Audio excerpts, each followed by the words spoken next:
to episode 181 of the Grip Strip Podcast, the repeat time edition of the Grip Strip Podcast. My name is Philip Matthew. I'm your host, and I'm back with my co-host, computer genius, an iRacing Indy 500 champion, a gentleman, a scholar, and the number one Jacksonville Jaguars fan that I know. His name is Josh Fine. What's going on, brother? Of course, I'm back from vacation, so glad to be back on. Of course, a lot of things repeat winner in Cup Series. I guess repeat winner coming back to the Cup Series this weekend, Shane Van Gisbergen, Kyle Kirkwood repeating as a winner this year. So in IndyCar, so yeah, a lot of things to get into, and yeah, definitely excited to be back on. Yep, and thanks to Joe Passero for filling in, as always, being a good friend and being for even with all the technical crap that was going on for both of us, especially on his end, we were able to get the show out and do that last week in Josh's absence, but now the regular crew's back together.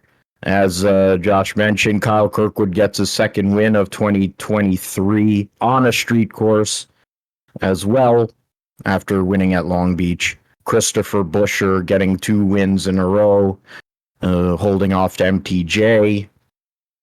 And MTJ announces he's going to come back next year. Noah Gragson repeats being a moron and an imbecile. And actually is going to pay the price for it. It probably means, other than the fact he wrecks every week and his tailback, now karma is going to hit him in the face, and he won't have a cup ride next year. So we'll get into that. We talk about people who had repeats. There's a certain 7-time champion that had 5 in a row, and his crew chief in Jimmie Johnson and Chad Knaus, and both those guys were elected into the NASCAR Hall of Fame along with Donnie Allison. We'll go on talk about that and who maybe could have gotten in, not really in the modern ballot, but the secondary ballot. And we'll also talk about John Hunter, 5th win of 2023, even with the aggro that he has with his teammates, including Keebler Gibbs. That took place earlier in the race after he shit on his teammates, which basically was shitting on Connor Mozak at Road America for being Connor Mozak. And, Gustine was yelling at Connor Mozak on Friday at the ARCA race, so I guess it must be a thing for that guy to just be a battering ram, whatever car he's in. Get into SRX from Berlin last Thursday night, and that was Kyle Busch again gets the victory. A little bit more compelling, I guess, this past week, and then it'll be on the dirt for the last 2 races of the season. Gonna have some interesting characters coming in for the next 2 weeks. We'll get into MotoGP, Moto2, IMSA, WRC, maybe Indy next. Anthony Wayne Stewart won a regional at Reading, so basically the closest drag strip there is to me these days. And so has the national points lead and the regional points lead in his division, so he has a chance of winning 2 championships in the alcohol dragster class. Of course, trying to win at Indy, which, of course, for Tony has never been easy. It took him a very long time to do it. So I know that he wants to win at IRP on Labor Day weekend, and that's really what counts the most in all drag racing. We'll get into some training camp and fantasy discussion since football is finally getting started. The preseason will start officially for all the other 30 teams here this week. And had a little New York Bretts or Aarons against was it the Browns? Yeah, the Browns last week. And some Dorian something or another won the game for Cleveland, so good for him. Everyone should go and pick him up in fantasy when Deshaun Watson gets suspended again for being an idiot too. We'll preview the IndyCar Gallagher Grand Prix, the second race at the IMS Road Course. Hopefully the last time they'll run 2 races at the IMS Road Course. And the Cup and Xfinity will also race there. Hopefully that's the last time the Xfinity Series races on the IMS and Cup races on the IMS Road Course. And they send the Xfinity back to IRP with the trucks and bring back the Brickyard 400 the way it was, just in time for the 30-year anniversary next year. Big names going to be in that, including, as Josh mentioned, Shane Van Gisbergen making his second start in Cup, along with his title rival this year in the Supercars category, Brody Kostecki. He'll be making his Cup debut, along with former Formula One driver and World Endurance Champion and Le Mans winner, the guy who runs the Toyota Hypercar program. He's essentially the team principal or manager or whatever, is Kamuya Kobayashi, and he's going to be running a third 2311 car this weekend. So that's just insane right there, those 3 names. And then add former Formula One world champion Jenson Button back for his last run of 2023 in the 15 car. So that's just a little bit of flavor for the Pennzoil 200. 42 car field for Xfinity. Trucks will be starting their playoff here this weekend, Friday night at IRP. So we'll make our picks for who will get into the final 4. And of course, we'll make picks for the race and all, but we'll also make our predictions for who will get to Phoenix in 3 months' time, since their final race will be in 3 months. And then Josh will get into all things iRacing and gaming in the sim segment. We'll get on with the day, and we'll go on to next week. So let's start with IndyCar. Kyle Kirkwood utilized the strategy, kind of fell in favor of Kyle Kirkwood and Brian Herta. They called a good race, and even though there were probably other cars that had good pace, like Scott McLaughlin, like Alex Palou, Newgarden, etc. I mean, in the end, those 3 guys were the dominant figures. You had Grosjean led for a couple of laps there, but really it was Kyle Kirkwood and Scott McLaughlin, and McLaughlin started on pole, finished second in this race last year, and cautions and late race cautions, because it was the cleanest race at Nashville ever. 2 races prior has been carnage.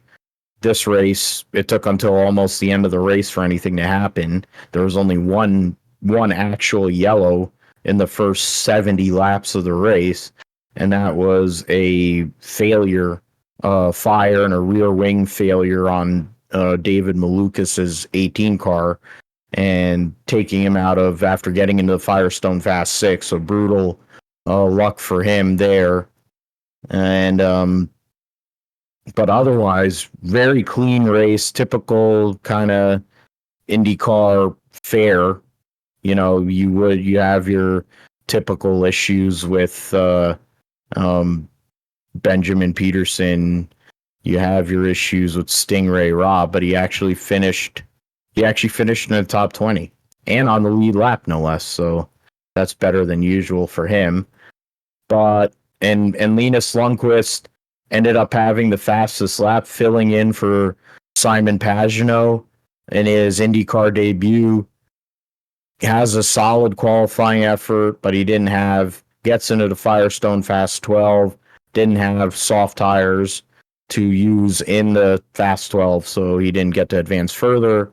Was running well, probably could have gotten a top 10 finish, but had mechanical issues late, or had an issue. He hit the wall there, I think, but it says he had contact. He has 60 and turn 11. Yeah, that was basically the first mistake he made all weekend, and unfortunately came there late in the race. But he ran way better than that. I think that's a precursor of things to come. He will be in the car again this weekend for Simon Pagenaud.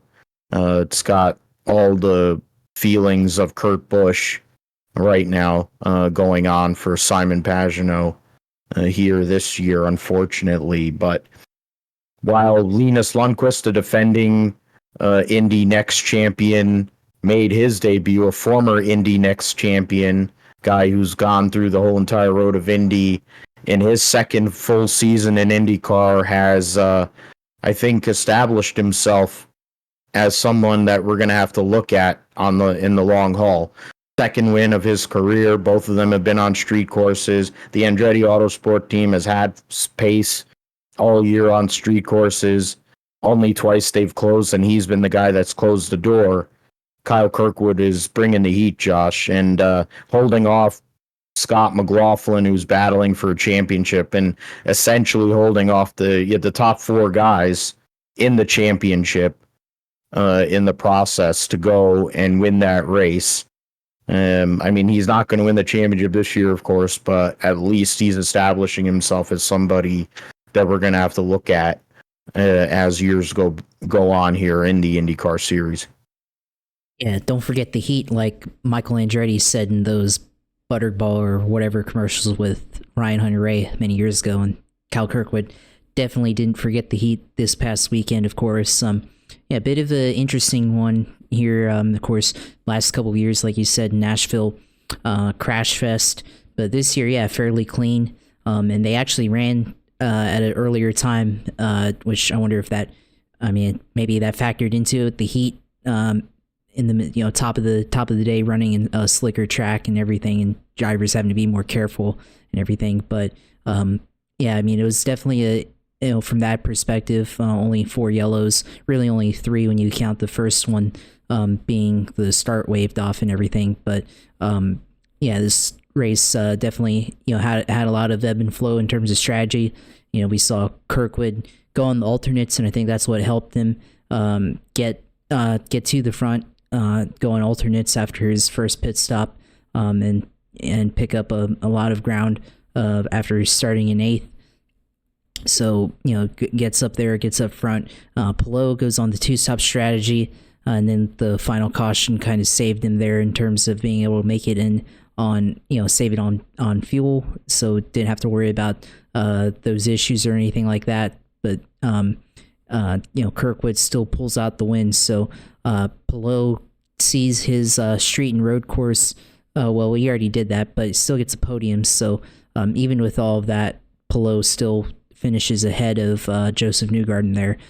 So as far as the championship goes, Palou scored 4 more points this week than Newgarden, so extended just a little bit over Newgarden. So still, I think Newgarden at his home race course, I guess, got to be a little bit disappointed that he didn't gain on Alex Palou this week, but I guess this is the best result there with Newgarden finishing right behind him there. But yeah, I think Kirkwood, now 2 wins both on street courses. So maybe going forward, we have to look for him on street courses. Of course, was up there up front at the beginning of the year at St. Petersburg, another street course. So he's definitely got the talent, and probably the best driver, right now, of course, in Andretti Autosport, and maybe superseding Colton Herta. Colton Herta was the guy a couple years ago. Remember the first race here at Nashville,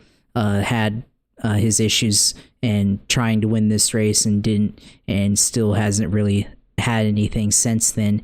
But Kirkwood now, 2 wins on the year. So, maybe next year we'll see if he's able to compete for the championship and be a guy that can compete and run top 5 in the title. So definitely think he's up there. Of course, I think we got to see a little bit more consistency out of Andretti as a team before we really put more weight into that prediction or theory. So yeah, definitely a interesting Grand Prix, of course. With all that strategy happening, of course, and McLaughlin right there, of course. So his street course expertise right there as well. So definitely had very competitive car as well, starting on pole, but just didn't quite have the strategy gamble that Kirkwood had, and of course, he wasn't able to close in at the end, but still, yeah, great result for McLaughlin as well. So yeah, I mean, this race, definitely was more of a strategy thing, and compared to what we saw the last couple of years, but yeah, definitely think I like this, and we'll say it's going to be different next year, I think, with this course changing. Of course, they're changing layout of the course, and some parts of it being kept, and then other parts of it going away. Still going over the bridge, and kind of looks like a music note in a way. So we'll see how that plays out, and kind of a weird pit road as well. So we'll see how this race comes out next year. If drivers are more aggressive because it's an easier layout with mostly 90-degree corners, left or right handers, and going over the bridge. We'll see how that takes place compared to what we've seen the last couple years. So we'll see if it gets more wilder for better or worse, or we see end up things like this past race where it's a lot more calmer and a lot more straightforward, like you would expect. Yeah, and with it being the season finale, there's gonna be a bit more urgency, I would assume, because you have a championship on the line. The IndyCar series generally has their championship decided in the final race in some way, shape, or form. Unlike other methods of championships, where they usually get decided before or are manufactured, like NASCAR. But for IndyCar, like Josh said, basically utilizing the bridge, both sides of the bridge, and then a parking lot, which will also house a weird pit road, and then Broadway, they're going to be going up. So that's going to be narrow. There's going to be a narrow part of the track is going up Broadway and through there. And so I'm not really sure. I mean, they're going to reduce the amount of passing zones for sure. It's not like there was that many passing zones to begin with. I think there's really been 2 passing zones there the whole time, which is on each end of the bridge there. So we'll see what happens with that. There's gonna be different level of urgency going there for the final race of the season. And I would assume that would be a perfect lead into football night in America. So that's probably what's going to end up happening. So they'll start the race a little later in the afternoon too, then starting at 12 noon Eastern time. Alex Palou leaves the race at Nashville with an 84-point lead on Joseph Newgarden. And then Newgarden has he has a 42-point lead on Scott Dixon. So big gaps there. And McLaughlin is 16 points. 16 points behind Dixon. And then there you have that's where it is at this point, the championship. I mean, the championship is right now essentially Alex Palou versus Joseph Newgarden. Dixon would need a miracle run here in these last 4 races to get number 7. Basically, you'd have to win all of them and hope like attrition comes down on Palou, which happened a couple of years ago to make it somewhat interesting. But in the end, Alex Palou ended up winning the championship. Newgarden has the gateway that you would venture to say not only is he the favorite, he's won every oval this year, but I think he's a likely there. I mean, he's already a favorite, but it's like more than likely he's going to win it. So, but they have to go to the Indianapolis Road Course first. You have the Arrow McLaren team that has not won at all this year, which is crazy.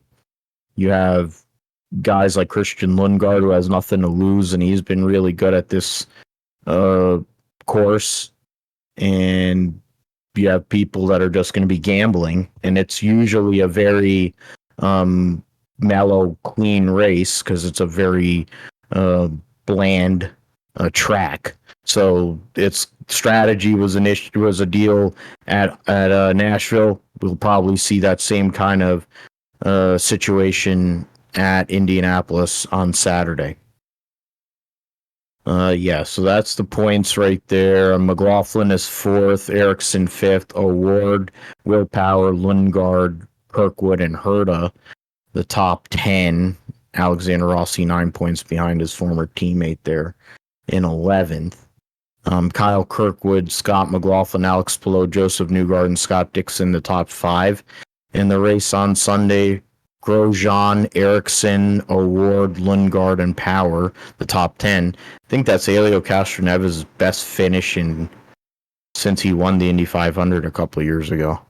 I mean, I don't even know. He might have had one top 10, but it's hard to remember if he's had a top 10 since he made his return. He's not had much to show for it. The Meyer Shank team actually had a little bit of pace, like I mentioned, with Linus Lundqvist making the fast 12, and qualified Dixon because Dixon crashed in qualifying on Saturday, so that was a rare mistake for Dixon too. And you look at the rookie battle, Marcus Armstrong gains more ground on Agustin Canapino, while Lundqvist probably stole a couple points there that he wouldn't have had because he ran as well as he did.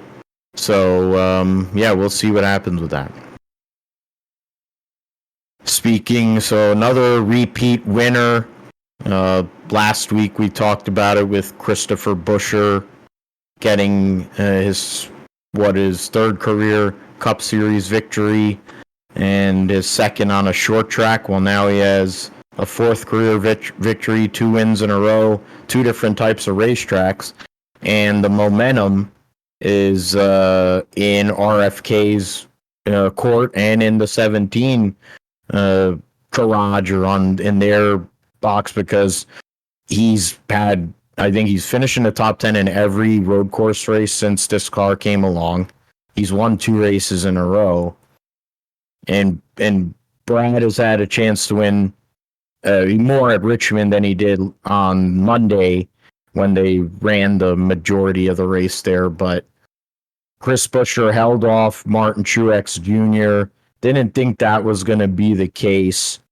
The Toyotas, of course, were well out in front, had a lot of pace all weekend, but that aero issue, and of course now we're having the same problems that we had for God knows how many years about having you can't, once you get up to the front, you can't go and pass somebody. But it's Christopher Buescher gets the win there, leads 52 laps, which ended up being the most laps, and over Martin Truex Jr. won both stages, led the second most laps.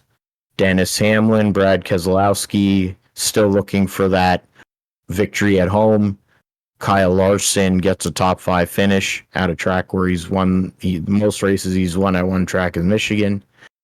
Daniel Suarez finishes 6th, Ross Chastain 7th, so good run for Trackhouse. Suarez cuts into that gap, trying to get into the playoff. Kevin Harvick trying to get one last victory in Michigan, ran top 10, didn't really have the pace. Ryan Blaney 9th, and that Jones boy from Byron, Michigan, finished 10th. Keebler Gibbs was 11th. Cindric actually ran halfway decent. Christopher Bell crashed on Sunday, backed her in the wall, they repaired the car, and he finished 13th. So credit to the 20 team, Adam Stevens, and that whole entire crew, because usually when you go and crash a car, you're not supposed to come back and be able to run, let alone run well enough to finish on the lead lap and then finish 13th. But I guess that car was really good. Corey LaJoie was getting into it with his buddy Ryan Blaney. Actually got a top 15 out of it. Bubba Wallace had good stages, led 21 laps, but as per usual, the 2311 crew fucked up. And led to him finishing 18th. We got to go, and Tyler Reddick, he led. He had issues on pit road and then hit the fence. Ended up going and having to, I'm trying to see. He hit the fence, I think, because or he had some other problem, I guess. But there were people that were wrecking. I mean, Kyle Busch. Everybody talks about Kyle Busch having the greatest car control, being able to do that, and he wrecked 14 laps into the race. I mean, there's been weeks like that for Kyle Busch this year, which is rare, but I think it's difference between what he was used to being in a Chevy and all that. But William Clyde Elliott II, similar issue. Of course, he had a tire going down. Will Byron fencing it off of 4 and essentially putting himself in a hole to where he's not going to get the 15 bonus points for the regular season title now. Josh Berry filling in for Gragson. Rex, the 42 car, wasn't like it was going that fast to begin with. Alex Bowman was running well, looked like he had a chance, and then wreck on the back stretch, taking out both front row motorsports cars, and they're also the 14 car in the process. So I think, there's that, because they're all on that same lap. I'm going to work under the assumption that, the 45 was a part of that deal too. But either way, Chris Buescher gets the win, Josh. 2 wins in a row. All of a sudden, his playoff, I mean, he went from, we were pretty sure he was going to make the playoffs because they've been super consistent this year. But now, 2 wins, 11 playoff points, puts himself, once they do the reset, 3, 4, 5, he'll be in 6th as of the points right now. So, and giving himself a solid opportunity to at least advance 2 rounds in the playoff, which I think would be an amazing season for Chris Buescher and RFK in general.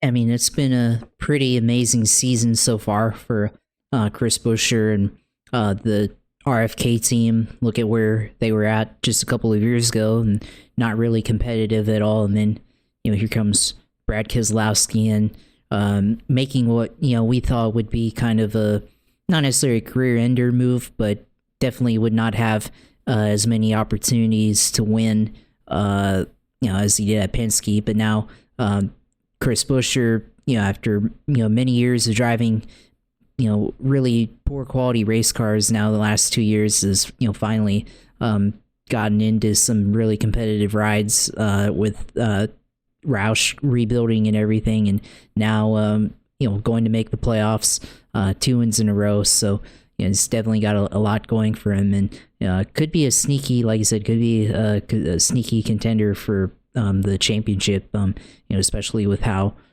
they've been running this year. There's a road course on the playoff schedule, and we have a couple road courses coming up. He's been pretty competitive there. Won at Bristol last year as well, so there's always that opportunity. And he's been pretty good on the 1.5 miles as well. So definitely a good start to the year for Chris Buescher, and now of course getting second win, which I think that was a good battle there at the end of the race with Chris Buescher versus Martin Truex Jr. Think they both had really good cars. I think maybe Martin Truex was probably a little bit faster than Chris Buescher, but at the end of the race, Buescher was able to get out in front of Truex and then is able to break the draft on the front stretch and the back stretch, so that Truex couldn't draft up right alongside of him, and then is able to take his line away in the corners, or use the high line to stay with the momentum, force Truex to really have to drive in deep into the middles, 1 and 2, and of course turn 2. It's really hard to get off side by side there without a ton of speed. You usually lose speed off of that corner if you're on the inside lane compared to the high lane with the way it works there. So definitely a really intriguing battle there. I mean, of course, no real passing went on, but at Michigan, it's always about being able to time for the right moment at these big tracks where you can make the move and try to stay in front. And Chris Buescher was able to use defensive driving, I guess, to stay up front and keep Truex from getting no more than a tenth of a second from him. So yeah, it was definitely a really interesting battle there at the end of the race, and definitely shows what Chris Buescher can do in a race car, and we all get to see what his talent looks like. And we kind of saw hints of it over the years, but being in bad equipment, I guess, with Roush the last couple of years, and then when he was at JTG, they weren't really competitive either. So yeah, definitely a good win there for Martin Truex, of course. Like you mentioned, returning for 2024, and maybe it'll be the last time he ends up in the Cup Series, but we'll see what happens there. So yeah, I mean, this race, like you said, interesting. Of course, didn't really get to catch too much of the ending there with it being on Monday, but for being a Monday race, I mean, it was pretty cometitive overall. But I mean, yeah, some of the other guys in this results, Kyle Larson was up there for a bit, ended up in 5th.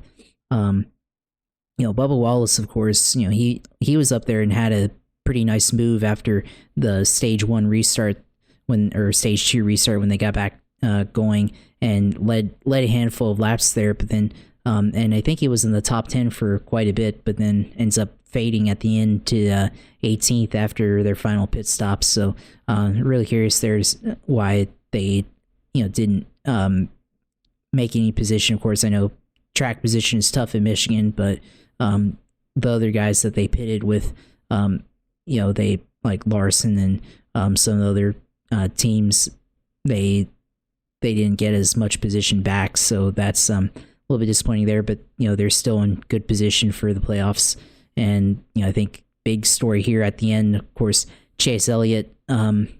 Basically, it's all coming down to him getting a win now. So it's basically do or die the next 3 weeks. Watkins Glen, Indianapolis, and Daytona, all tracks that he's capable of winning at. So we'll see if he's able to win at any of those racetracks. But it's basically pointing his way in, basically out the door. It's all coming down to basically Daytona probably for Chase Elliott there to go out and win, or Watkins Glen. I don't think he's going to be as good at Indy. I think there's going to be too much competition there, especially with a bunch of ringers coming in at Indianapolis this weekend. So we'll see how Chase Elliott is able to bounce back from this crash that he had early on in the race. So yeah, I mean, competitive race overall, 26 lead changes, which I think is the most that they've had since 2012. So yeah, definitely a lot more passing happened in this race, compared to previous ones that we've seen in the past and past decade here at Michigan Speedway. Yeah, and for Buescher, giving himself that space, I think, will make it even easier for him to go out there for these next 2 weeks on the road courses and continue what he's been doing. And possibly you can look at Brad Keselowski. He's never been known as a road racer. He's never won a road race in the Cup Series, actually. Would be an interesting time to get one. Definitely be more difficult to get it this weekend than it would, I would say, at Watkins Glen. but we'll see about that. I mean, Truex is feeling good, loving life. Kind of reminds me of when Mr. The King said, "I'll stop when I'm not having fun," and he promptly went and flipped down the short chute between turn 4 and the tri-oval at Daytona during the Daytona 500, and Mrs. The King comes into the hospital and says, "Are we having fun?" Well, that's what we'll see. We'll see if Martin Truex is having fun next year, but he definitely is right now. Yeah, he wanted to win that race in Michigan, but I figure we'll see how that continues. Mentioned that Buescher would move up to 6th with the current, like once they do the reset. Martin Truex has a 96-point lead on William Byron, and he has a 57-point lead on Denny Hamlin. So, I mean, nearly a full race with 3 races to go. So that's basically that's a lock, unless Martin Truex finishes dead last, which I have a hard time believing he will. 12 winners this year. So no more. There'll definitely be one person that makes it in on points. So right now that person would be Kevin Harvick. He's got a 12-point lead on Brad Keselowski. Those 2 guys I would venture to say are pretty safe. Bubba Wallace has been gaining ground, though. Road courses are definitely not his strong suit. 2 road courses here coming up, but plus 58 above the cut line is a decent position to be in. Keebler Gibbs on the bump, plus 3 over Michael McDowell, and he's plus 5 over Daniel Suarez. AJ Allmendinger 24 points behind. Bowman minus 44, Cindric minus 53, and Chase Elliott minus 55. I would think that once you get past AJ Allmendinger, you're going to have to look at winning. And even if you're AJ, if you're not going to win one of these next 2 races, I have a hard time believing he's going to make it happen at Daytona. For the luck that he's had at times at Daytona, he's had some decent finishes there. But with that desperation and with it being Daytona and the likelihood of weather and all these other things, not really sure that Kaulig is going to put it together. They had great Xfinity equipment at Daytona over the years, but it hasn't translated to the Cup Series as of yet. The Xfinity Series, we had the Cabo Wabo 250 at Michigan. They talk about pit road issues and wondering what might have been. Justin Allgaier's the one that's thinking that. John Hunter Nemechek got in argy-bargy with his teammates, but was able to recover and lead the most laps and win the race on Saturday. Josh Berry started on pole, okay amount of stage points. Buckshot Jones finished 3rd, Keebler Gibbs 4th, Sam Mayer coming off of his first career win gets another top 5. Riley Herbst finishes 6th.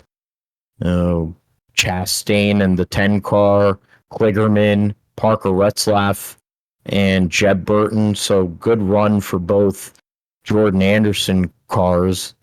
The two RCR cars right outside the top 10 in Austin Hill and Sheldon Creed. And Allgaier from 2nd won the first stage, finished 2nd in stage 2, led 32 laps, ends up 14th. Cole Custer 16th. Chandler Smith had a good first stage and then dropped. I think he hit the wall there at some point. He had a tire issue. Kind of sounds like something that happened there. I'm trying to look through here the incidents. He must have speeding probably. Yeah, so there was.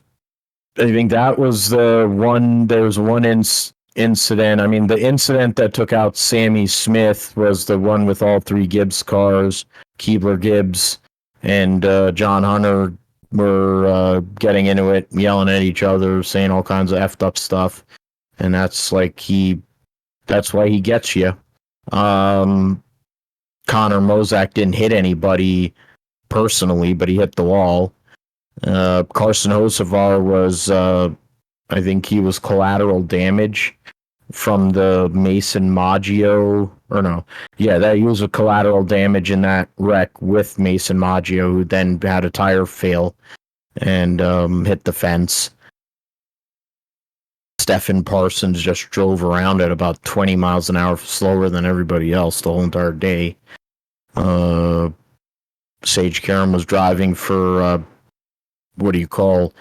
Carl Long, actually only finished a lap down, so hopefully that's something that they are able to connect and get some money together and run, because that would be a good combination, good experienced group there with a guy who's trying to get into stock car racing. But John Hunter Nemechek is somebody who is established, probably going to be in a cup car again next year, and 5 wins as of now. Still a good amount of time to go in the regular season, Josh, but that regular season points battle for those playoff or those 15 bonus points, it's going to come down to the wire for sure between him and Austin Hill. It seems like every week they just play hot potato with that points lead.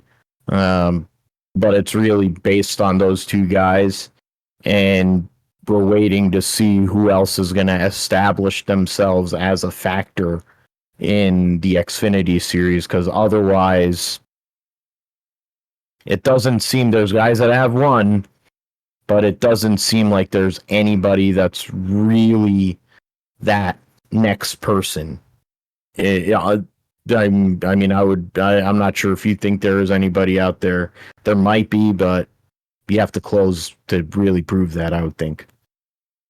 I think with John Hunter Nemechek, Austin Hill, both being the two drivers in the series that's really been dominant, I don't really think there's really any room for anybody else. I mean, you could say Justin Allgaier, he's still mathematically there, but he's been too inconsistent. Hasn't had enough wins yet to really say that he could be up there. Only one win on the year, when he probably has had at least a couple of wins that were left on the table. So definitely not a strong contender there compared to Hill and Nemechek. So I think it's going to come down to probably the last race or a handful of them. We still have plenty of tracks that fit both of them well. I think maybe you give John Hunter the nod on the 1.5 miles overall. I think maybe they're a little bit stronger than Austin Hill, but Austin Hill is still pretty competitive on the super speedways. We still have Daytona left, which he's obviously been good at in the past. So I think if you look at it like that, there's still opportunities for both of them to come out and potentially win with everything. And the last one's at Kansas. So I think both of them pretty good. I mean, beginning of the year, with Austin Hill won at Las Vegas, which is somewhat similar to Kansas. Of course, but John Hunter, like I said earlier, just really strong in the 1.5 mile tracks. Darlington's going to be interesting. That might be one there. Of course, John Hunter Nemechek final lap with Kyle Larson back in May, where they were fighting for the win, and John Hunter ends up spinning out and crashing. So we'll see if that one comes back to bite them there, and if he's able to make it up. So there's still a lot of time for both of these guys. And of course, the road courses, not really. I mean, I think John Hunter has been not as good on the road courses as Austin Hill. So yeah, it might be in Austin Hill's favor here if he does well at Indianapolis and Watkins Glen. So we'll see how that goes. But I mean, this race, of course, John Hunter, of course, early in the race, was involved in an accident early on, and ends up coming back and ends up leading most laps in the race and winning. So tells you how good of a car he really had in this event to be able to recover from early accident and everything. But of course, Josh Berry had a lot of speed, but ends up finishing second. So solid result there. Still winless on the year for him. So definitely not as strong of a contender for the championship right now. So we'll see if he's able to pick one up here before the end. But really hard to say that he's in that group of drivers that can compete for the championship. So I mean, I think right now the top four as it is, John Hunter, Austin Hill, Allgaier, and Custer, I think are probably the guys that are your best bets, I guess, to win the championship. Of course, but I think the regular season title on the line, Austin Hill, John Hunter still have a chance at it, so that should be competitive. Kind of almost like a couple years ago, remember, with Austin Cindric and AJ Allmendinger. At first it looked like Austin Cindric was going to wrap up the title, which right now looked like John Hunter for a while looked like he was going to be the guy, and now Austin Hill is kind of closing in that gap. So Austin Hill's maybe that AJ Allmendinger from a few years ago that took it down to the wire. So we'll see if they have a similar fight like those two drivers did, and certainly will make it very entertaining. And I think it'll provide a lot of storyline for the Xfinity Series, which of course it needs to be able to get viewers and everything. So we'll see how that ends up going. Yeah, and I mean, I think Briscoe was also a part of that deal in 2020. And he won a lot of races, but he wasn't as consistent later in the summer. Right. Allmendinger picked it up, and then those three guys battled for a good part of the season. Those are the three big names. So can Allgaier insert himself as that third big name? He's already up there points-wise. They need to execute. JRM has not been great with closing. It kind of is like Andretti Autosport and IndyCar. A lot of pace, been showing speed, but they haven't won when they haven't closed. And Buckshot Jones needs a win to make the playoffs. So he's in trouble, and he's not known as a big-time winner anyway. He has won races, but there's going to be a lot of movement. He's part of the likely movement in the Xfinity Series for next year. Is it going to be based on the fact that he missed the playoffs or not? To be determined. Right now, you have 8 winners. Barry's plus 126. You have... I'm trying to see how many races to go in the regular season. They have the most races left before their playoff starts. So they got 5 races to go before they start their playoff. They'll have 2 road courses, Daytona, Darlington, and Kansas. So it's really... I mean, you really have 4 toss-ups in terms of for the regulars. And then you have in going on, because Darlington is tough. It's a short race, but it's very tough. And Kansas Speedway is one where you can kind of look back at some of the results earlier in the year, and it's usually a Toyota benefit there. So we'll see what happens with that. And I mean, Barry's plus 126. I think for all intents and purposes, he'll be all right. Hemrick, not really done much of anything all year, but he's plus 67. Unless you see the likes of Kligerman, Creed already is in the top 12. He's plus 18 over Kligerman. Buckshot Jones, some other person that isn't listed winning. It's a very hard time believing there's going to be a lot of movement here in terms of the points, because they just haven't run good enough. Like where these guys are in points, it's basically what they are. Herbst had a great start to the year, and then he fell back. Of course, he had the crew chief change a few weeks ago. I mean, it's Riley Herbst, doesn't really matter. Sheldon Creed, it hasn't worked in the Xfinity series for whatever reason compared to what it has in a truck or in an ARCA car.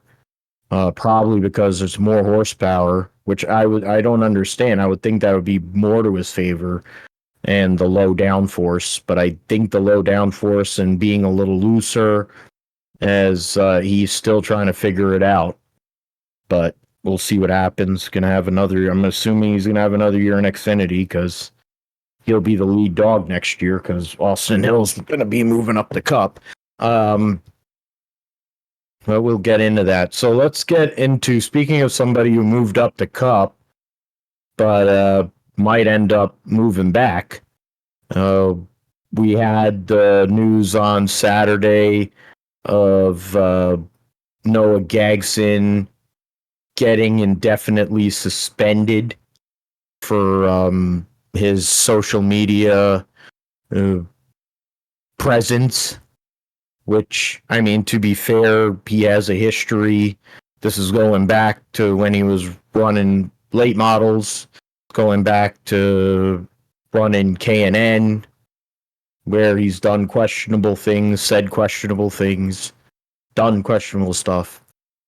He had the incident at Pocono where he had to pull out of the race the day of with an illness.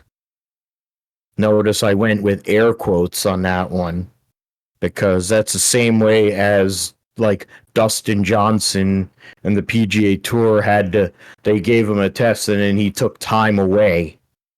And there's like the double secret probation, which is, oh, you got caught. So you got caught with something or doing something. So that happened. Then, of course, he drove for Junebug for I don't know how many years. Stunk up the joint for how many years, wrecked a lot of race cars, was a douche, got into more fights than he had wins. Then he had last year where he won a trillion races, and he had the whole aggro with Keebler Gibbs. Of course, didn't close the deal at Phoenix, but he had earned a shot, and because Legacy needed a driver because they had Ty Dillon, so you could basically put a potted plant in that car and would run better than Ty Dillon. And that's essentially what Noah Gragson has been, except this potted plant hits the wall every week.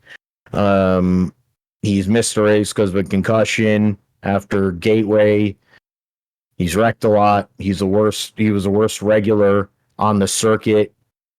And, you know, I don't think it's worth referencing why.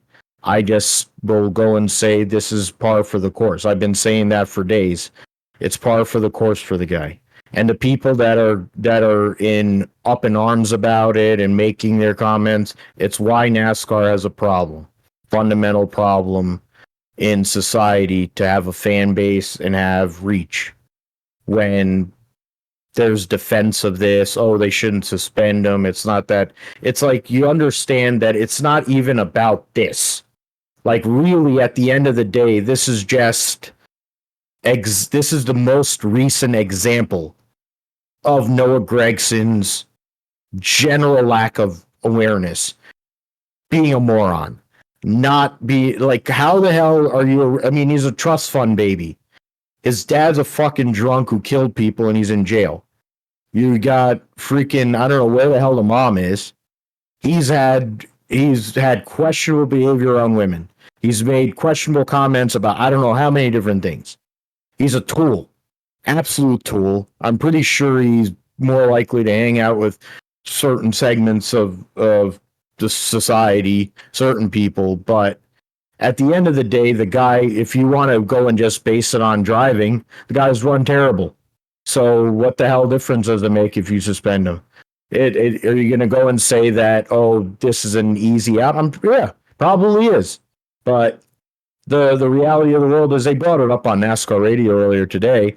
When they made the announcement to go to Toyota, they were happy to bring back Eric Jones and Noah Gragson because they both drove for Toyota. Of course, Eric Jones was brought up through the Toyota program and then got hung out to dry by Gibbs because that's what they do.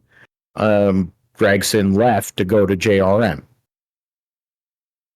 But now, you know, I mean, I don't know what you think, Josh, about it. It's karma getting to Gragson. I don't think he'll ever learn. It doesn't really matter to him because I don't think he cares about, like, he really doesn't care about being a winner, being somebody who's going to be a champion and a representation in the sport. He just wants to be like a social media presence. Like, to me, he has like Miss Hummer vibes, except he can actually drive when he decides to. But on the other hand, he's a really inconsistent, obnoxious dipshit who wrecks a lot. And when you're already running bad and then you're crashing cars every week, you're going to have a short leash anyway. I mean, John Hunter Nemechek, kind of, I mean, people don't, you'll take it or leave it with him. He's kind of a iffy guy. You know, he's kind of two-faced, but then that's a Toyota characteristic, I think. But then he ran for front row, wrecked like half the races, and he quit before the end of the season. So, like, and he's now, he went to trucks, now in Xfinity, and he's likely the guy that's going to take over for him in the 42 car next year. But what are your thoughts on Gragson and what the aftermath has been? He still hasn't been fired by Legacy. Jordan Bianchi said he was, but Bob Pockrass said he wasn't. So he's suspended. He's not going to race the next 2 weeks. Mike Rockenfeller is going to race the next 2 weeks, but we'll see what happens after that at Daytona. Yeah, I mean, there's a lot to take away from that one, obviously. I mean, first of all, let's look at the driving, and yeah, he's 33rd in points before last Sunday's event. Had an average finish of, I think, 28th. So yeah, doing really poorly overall this year. Of course, I will say that Legacy Motor Club hasn't really, I mean, we've been on the record saying that they've basically been out to lunch this year, and you know, Eric Jones isn't, you know, we thought Eric Jones would be a lot better this year and that team would be pretty decent, and you know, Eric Jones is 28th in points, so you know, he's not too far ahead of his teammate there in terms of the standings, and so they're not really lighting the world on fire as you know, as performance wise. And I mean, rookie season, of course, and I will also say that, you know, most of the Xfinity drivers since 2021 that have come up into the Cup Series this year and last year with the next gen car haven't really performed all that well. I mean, look at Harrison Burton, basically performed the same, and he's still with the 21 car, and people talk about him how bad he is every week, and there's no way that he can continue next year with the 21. Ty Gibbs, I mean, has performed better than most of them, of course, so he's also in a really good ride. And I mean, last year, when he filled in for Kurt Busch, I mean, he wasn't really doing that well either. So kind of shows you that the next gen car has been tough to acclimate to for the new guys that, you know, are coming up from the Xfinity series and everything. So there are exceptions there, but yeah, for the most part, yeah, it's been a struggle, and it's been with the worst team and everything. So yeah, and he's you know, from a performance standpoint, you know, not that great, or you know, pretty terrible. So yeah, from that standpoint. And then, you know, I'm pretty sure I thought I saw something about them, like, you know, starting to lean towards looking at John Hunter Nemechek in the last couple of weeks or something like that. And when you look at how John Hunter has been performing in Xfinity and how Noah's been performing in Cup, well, it's, you know, pretty easy to, you know, make that decision to go towards John Hunter, and that's probably what it is. Just using the easiest opportunity to get him out of the car and prepare the way for John Hunter Nemechek to go on next year, or maybe even later on this year as a trial. We'll see. We'll see after the next 2 weeks who they decide to put in, and of course we still have no idea if they're firing him after all and everything. And so when you look at it from that standpoint, yeah, it's not surprising from wanting to get him out of the car. And for the other part is for what he actually did. I mean, that's probably like on levels of seriousness. I mean, let's be real here. That's on the lowest. I mean, merely like hitting the like button on a potentially racist meme, or well, yeah, it is a racist meme. So hitting the like button there, I mean, could have been passively. I mean, scrolling through things, you may hit something accidentally, but still there. So, that's not really, I mean, on the level of like horrible things that you could do, that's probably like on the lowest thing. And I saw one person say that that's probably not even the worst thing he's ever done when you look at things that he's done in the past that, were bad. So, I think a lot of people didn't expect that he'd actually be suspended. I mean, first by his own team, so they took action first before NASCAR even knew about it. So, I guess credit to Jimmie Johnson for taking advantage of that. But, I mean, the level of seriousness, what he actually did, I mean, honestly, it's pretty harmless, but shows that, you have to be consciously aware of your actions, I guess. So, I mean, it's not good and everything. And I mean, on the other hand, look at Kyle Larson, dropped the freaking N-bomb on iRacing and still in the Cup Series. So, we won't get more into that, but he's still in the Cup Series and everything. So, got back into the Cup Series, and of course, he's made his, forgiveness, and he's done things to try and right himself there. So we'll see if Noah's done or will need to do the same thing to get back into the Cup Series. But I saw some fans that were on, I was looking through the comments and everything, some fans that were black that said that he when they interacted with him in person, he was the nicest person that they had met there, and they were generally positive, and they said that they know that, or they hope that they could learn from this and be able to move on and stuff. So I saw that was pretty interesting comment from there. And I'm trying to think, somebody said that, well, one of his sponsors probably didn't care about that, and that's not true, because Black Rifle denounced far right people a couple of years ago in an interview with the New York Times. So when people talk about that company, I find that interesting because they denounced them a couple of years ago anyways. And then of course the other part of it, I don't really like when people go out and find stuff to look for things to potentially take them down on. And I mean, this, like, it'd be one thing if they found him doing it, like if he was in a video or something where he was like doing something really bad like that, then that'd be another thing. But it's like, I think if I had seen that, I probably wouldn't even care, to be honest. So whatever. But finding something like that and then pushing it up and stuff, and I think the person that found it is kind of notorious for trying to find stuff to get people on, and then trying to start up something. And I mean, clearly that that's what ended up happening. Of course, I mean, it's pretty dumb. Don't get me wrong.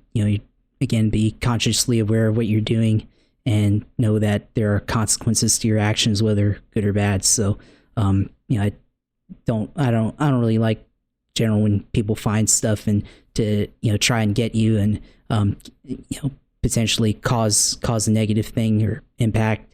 But I mean, I guess for what he did, it was warranted, because companies don't want to be associated with that, even if that's the lowest thing on the totem pole there. So yeah, I mean, that's my take. I mean, I try to have a really nuanced take on these things. You know, I don't think it's cut and dry. I don't think it's black or white. I think there's a lot of nuance that goes into this. So, you know, that's how I think about that. But, you know, I think, you know, maybe he'll learn from it. Maybe he'll go back to Xfinity next year. I mean, you know, there's a possibility of Brandon Jones going back to Joe Gibbs, and maybe Noah, maybe Dale will take him back in. I guess I don't know if that would happen, but I mean, it could, or maybe he goes to another team that he has associations with. Of course, colleague, he has association with them driving in the Cup Series for them last year, so maybe he takes over or has an opportunity to go and ride in Xfinity and try to reprove himself and rebuild, or maybe go back to trucks. We'll see. So, yeah, but probably in the near future, Cup Series definitely, you know, on hold for now. We'll see if Legacy decides to, you know, if they actually decide to bring him back, and if he completes his sensitivity training or whatever it is, and, you know, try to get him back, but kind of doubt it at this point, especially after they flip flop and everything on whether he's out or not. So hard to tell right now. So we'll have to wait and see what they actually do. But, you know, we'll see what his future is. But I guess it's a learning opportunity for everybody. Yeah, it definitely is a learning opportunity. You have to be aware of what you're doing, especially when you're in the Cup Series. I mean, I don't think when you're in one of NASCAR's 3 major series, or even ARCA, which is not even, I mean, single A, or like rookie ball, or whatever you want to call it. I mean, I give you credit, Josh, on your take, of course. Very reasoned, and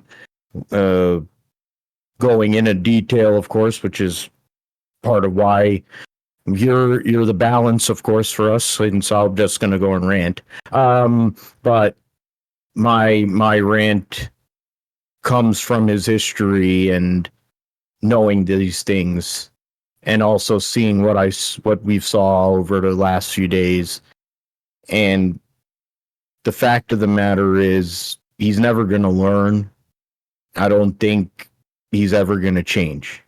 So but what's also going to be apparent, you know, like Connor Mosaks of the world and some of these other dipshits, is because he has the ability to bring a check. You know, you can go and get a ride again, and definitely can get a ride in a truck. I mean, you're basically any Tom, Dick, or Jane could get a truck or an ARCA ride, as long as you have about, you know, a few $100,000 at this point. I mean, if Tim Vines can run a rent-a-wreck in the Truck Series, then basically you can, if you can get a little bit of money together, you could probably make a damn truck show. You'll finish in the top 10 in an ARCA race too. But he'll probably go back to Xfinity.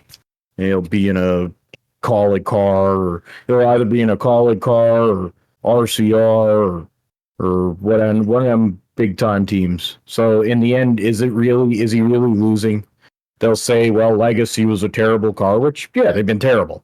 And Jimmie Johnson, it's the first year with him as a car owner, and him and Maury Gallagher are trying to basically right a ship that's been going nowhere for decades, which was Petty Enterprises or whatever. I mean, it isn't Petty Enterprises. It was like Evernham's team that became Richard Petty Motorsports, or Gillette. I mean, like, it's going multiple different ways, but, you know, Jimmie Johnson carries himself in a certain way.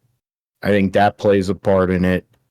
I also look at Maury Gallagher and kind of knowing, I'm sure he knows Noah, because I think Spencer and Gallagher, his son, and Noah aren't that far apart in age. So, and his son was not the sharpest knife in the drawer either for a while, and did plenty of stupid shit, and got himself in bad spots many times. And he's like, okay, my son did this crap, and now I see the second coming. and he wrecked race cars constantly, and he was just a waste of a seat and all. He eventually figured it out, and he won races here and there, but he wasn't elite, and he wasn't going to end up going anywhere. So Maury said, "You're coming home, and you're going to be a part of the business. You ain't going to race no more." And in this case, he's like, "You're not going to keep on wrecking my race cars, and then on top of it, being an ignoramus. If you want to be an idiot stick, you can go and drive for somebody else." And there's plenty of people who employ him because he can bring a check. So, more power to him. We'll see what happens with Gragson. The NASCAR Hall of Fame was the other piece we were going to get into prior to moving into the roundup. I mean, there was a bit of anger that there wasn't a unanimous selection of Jimmie Johnson, but you can there's not been any unanimous selections, whether it was Mr. the King, Dale Earnhardt, or, Jeff Gordon, Smoke. I mean, you list the names: Bobby Allison, David Pearson, Durwood. None of them were elected unanimous. So the fact that Jimmie Johnson isn't shock. It seems kind of weak, but it's kind of what it is with these writers. And I say this as someone who used to be in the industry, albeit not to the level that some of these journalists are. Like Josh talked about, referencing the first person who kind of caught wind of this, kind of being a gotcha reporter. The fact that there are people in this business that are there to be a gotcha reporter. Pockrass was one of them for a while, and then kind of turned it around. Jeff Gluck was, and kind of has always been, but he doesn't have much of a platform anymore. Jenna Fryer is, and that's why you barely ever hear from her, and she blocks everybody. There are other ones, but and people who steal shit like that fat tub of shit. What's his name? Chris something or another. Who steals stories in the lunch line. But the fact is, you have that option and opportunity to vote, and you're got that privilege. Thought and logic would say you're going to vote for Jimmie Johnson. The guy's won 7 championships and 83 races. I mean, he's won every big race multiple times. I mean, really? But it would have been an interesting thing to see that. It would have been cool to at least add that to the mix. Like, oh, he was the first unanimous selection. It's been an interesting year for Jimmie, becoming an owner, driving Garage 56 car at Le Mans. All these different things going on. And to give props to Jimmie Johnson for what he did. Because during that time, it's like you think about Fish Lips, what he's doing in F1, or what other guys have done. That's what Jimmie was doing. For 5 years, he did that in NASCAR with a playoff format. But they didn't. Not shocked by it, but the fact is he got in, and so did Chad Knaus. Everybody and their mother, when we saw what the ballot was going to be, I think everybody was going to go and pick those two. Chad was kind of worried he wasn't going to get in, which is funny, but I think they weren't going to go and leave one out and put one in and not the other. The fan vote went the same way. Basically, the fan vote was the way the actual vote went for Jimmie and Chad, and then Donnie Allison ends up getting in for the Pioneer ballot. I voted for Sam Ard personally because of his greatness in the late model sportsman and then the Busch Series. His career was ended early due to a massive accident in Rockingham after winning a championship or else he could have won even more. And he still, for however many years, was dealing with after effects of that wreck, similar to what happened to Bobby Allison at Pocono with his career-ending crash.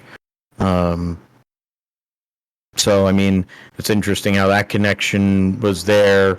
I mean, Donnie Allison getting in, there's 4 of the 5, it makes sense. I mean, AJ Foyt's AJ Foyt, but you don't associate AJ Foyt with NASCAR. You associate AJ Foyt with Indy cars and open wheels and even sports cars for that matter before NASCAR, even though he won the Daytona 500, even though he won a good amount of races, almost ate it in a cup car at Riverside.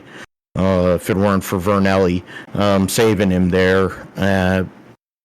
The modern era, I mean, Jimmy and Chad, I always put in for Larry Phillips, I think, because he's a guy who won multiple Winston Racing Series championships and was a legend for so long. It's the NASCAR Hall of Fame. It's not the NASCAR Cup Hall of Fame. You ought to go and teach people about those things. I mean, granted, most of the attention span of most of the idiots that seem to follow the sport is not very long. But to me, as a longtime fan, I think they should be going towards that, putting that energy there. But, it's going to be hard for Larry Phillips of the world. I mean, Harry Hyde and Tim. My thing is Harry Hyde and Tim Brewer. I mean, Brewer alone, I just want Brewer to get elected just to hear his speech. Because Tim Brewer is one of the funniest people, and he has no filter. And he had to deal with Darrell. So he dealt with Junior Johnson and Darrell Waltrip. And he worked with many other legendary drivers. So that in itself, if Brewer gets in, then at least Hammond gets in, which both of those guys will finally spill on Darrell and say how much of a pain in the ass he was. That would be funny to me. But I mean, I don't think you were surprised with the Jimmy and Chad choices. The Landmark Award, I'm not surprised that Janet Guthrie got that. I think it's great because she was the first woman to ever run Coca-Cola 600 and in a super speedway. Yeah, she was the first woman to run a super speedway cup race, because other women had run in NASCAR's top division. Louise Smith and others had run in short track races. And then she was the first woman to run both the Daytona 500 and the Indy 500. And I mean, people choose to forget whatever her results were, since people apologize for Miss Hummer's results forever. She wasn't anywhere near as good of equipment as Miss Hummer ever had, and she was able to get decent runs in a time where being able to finish was basically a win for a lot of people. And her path could have been to go to NASA, because she was an aerospace engineer, and she had a chance, honestly had a chance during the time of Apollo, the missions, to go and do that. So she could have been we would have never known, but she decided to go with racing, for what a lot of the old school people want to say one way or the other. She was a racer. She ran SCCA. She won championships in SCCA amateur ranks, and she came up and she ran Indy through all the sexism and all that. She ran the 600 through all the sexism and all that. Got to give her credit for that. So, at least for Donnie Allison, he's here. It'll be a great thing. Another member of the Alabama gang gets into the Hall of Fame. So we're essentially waiting on, I think Neil Bonnet's the only one that's left of the guys that you theoretically, that are in the Alabama gang that could get in. But Jimmy and Chad getting in together, so that'll be an interesting, great thing in January when those two guys are up there on stage shooting the breeze about the old days, which weren't really all that old for us, but it's crazy to think that they stopped working together in 2017. Their 2017 was 2018. their 2018 was their last year, and then yeah, that's right. And then Jimmie ended up getting what's his face, who's now basically the 5 team is what the 48 car was. So he had that whole crew for a couple of years, and then Jimmie or Chad went with He went with William Byron for like a year. For a year or two, and then that was before Rudy Fugle came in. Yeah, I think last year. Yeah, so yeah, competition director now. Yeah, I mean, personally, I'm not. I mean, yeah, they getting in first ballot, that's not surprising. I think, a lot of people were up in arms whether they should have been. At least Jimmie should have been unanimous. And I think 93%, only 4 people that didn't vote for Jimmie on this ballot. And I kind of agree with that. And I mean, I think the reason why is because he competed under different point systems that were, designed, especially the Championship 4 system designed to create excitement, whereas, the old system was, the entire season. And I mean, I think Jimmie, if you compare Jimmie and Johnson to Richard Petty and Dale Earnhardt, I mean, I think maybe you can give him over Richard Petty because Petty's wins are probably inflated because he competed weeknights when most of the field wasn't, and he had manufacturer support when a lot of teams didn't and everything. But I don't know if you compare him against Dale. I think I might take Dale Earnhardt every time there, but especially Dale Earnhardt when he was dominant and everything. But Jimmie did what he did. They did what they needed to do to win in the chase in the playoffs. But I think statistically, Dale Earnhardt was a more dominant driver if you look at how the stats were. And I think Jimmie Johnson was able to use the chase to go out and win championships and everything. And I think that benefited him. But even if you look at Jimmie Johnson's last season in Cup, or not last season Cup, but his last championship season in Cup, statistically, it's pretty weak. So, I think when you look at it like that, I think he had, of all his championships, I think 2016 was the worst in terms of top 10s, top 5s, and average finish and everything. So, even though he won 5 races, so, it definitely was the worst performing one. So, and the only reason why is because he won Homestead. Otherwise, we would be talking about probably Kevin Harvick. I think that would have been a champion if they, kept it under the same format as far as no playoffs. But I think I agree with him getting in first ballot. I just don't see. I think at least there has to be some people that don't vote for him unanimously because I think it's just too much differences between the system to say that he gets voted in unanimously over Richard Petty and Dale Earnhardt.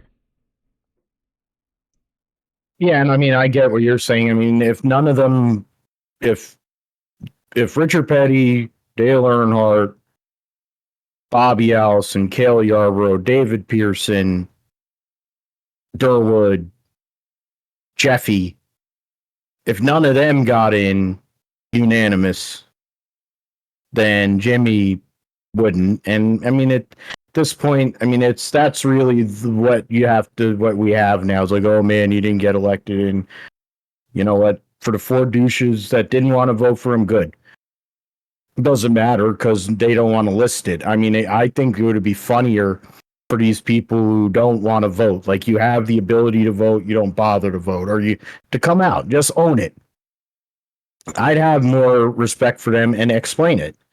That's if you want to be you have that privilege and explain it.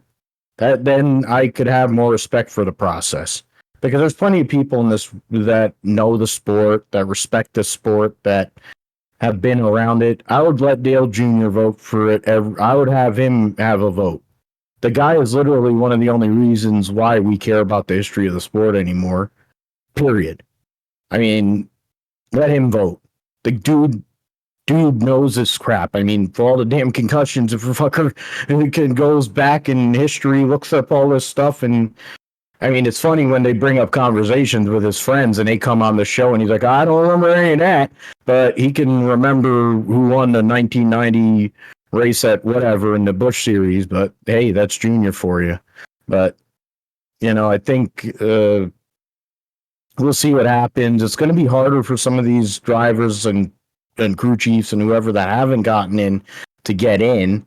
I'm not sure who they're going to add next year for the next ballot, but the fact is now that Jimmie got in, I don't really know who would come along after that. I mean, I guess Carl Edwards, I don't know. Matt Kenseth. Didn't Matt Kenseth? I thought Matt Kenseth just got voted in. Oh, yeah, that's true. I forgot. He got voted in last year. I was thinking exactly Matt Kenseth, but then I'm like, Kenseth went the same year he did, and he didn't retire, but he did retire, but he's not retired, but he got in.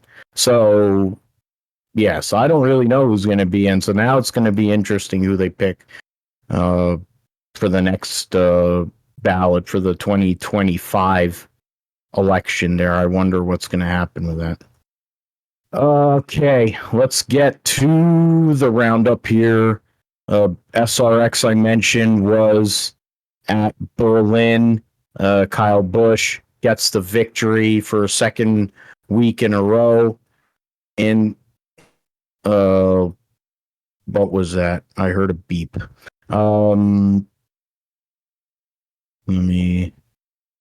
So my headphones went out. Okay, so the SRX ended up. We'll go over and see the results.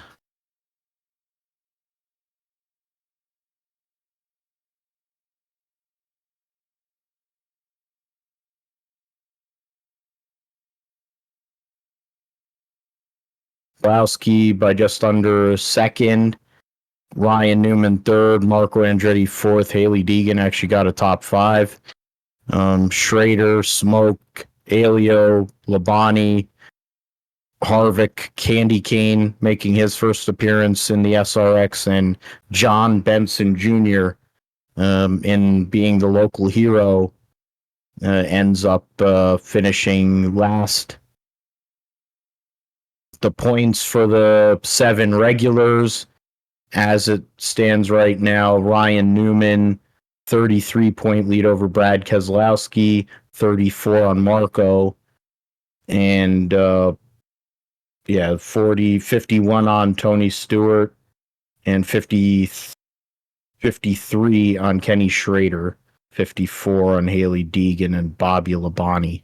So I'm not, in terms of the points, I'm not really sure how that's going to work for those guys. I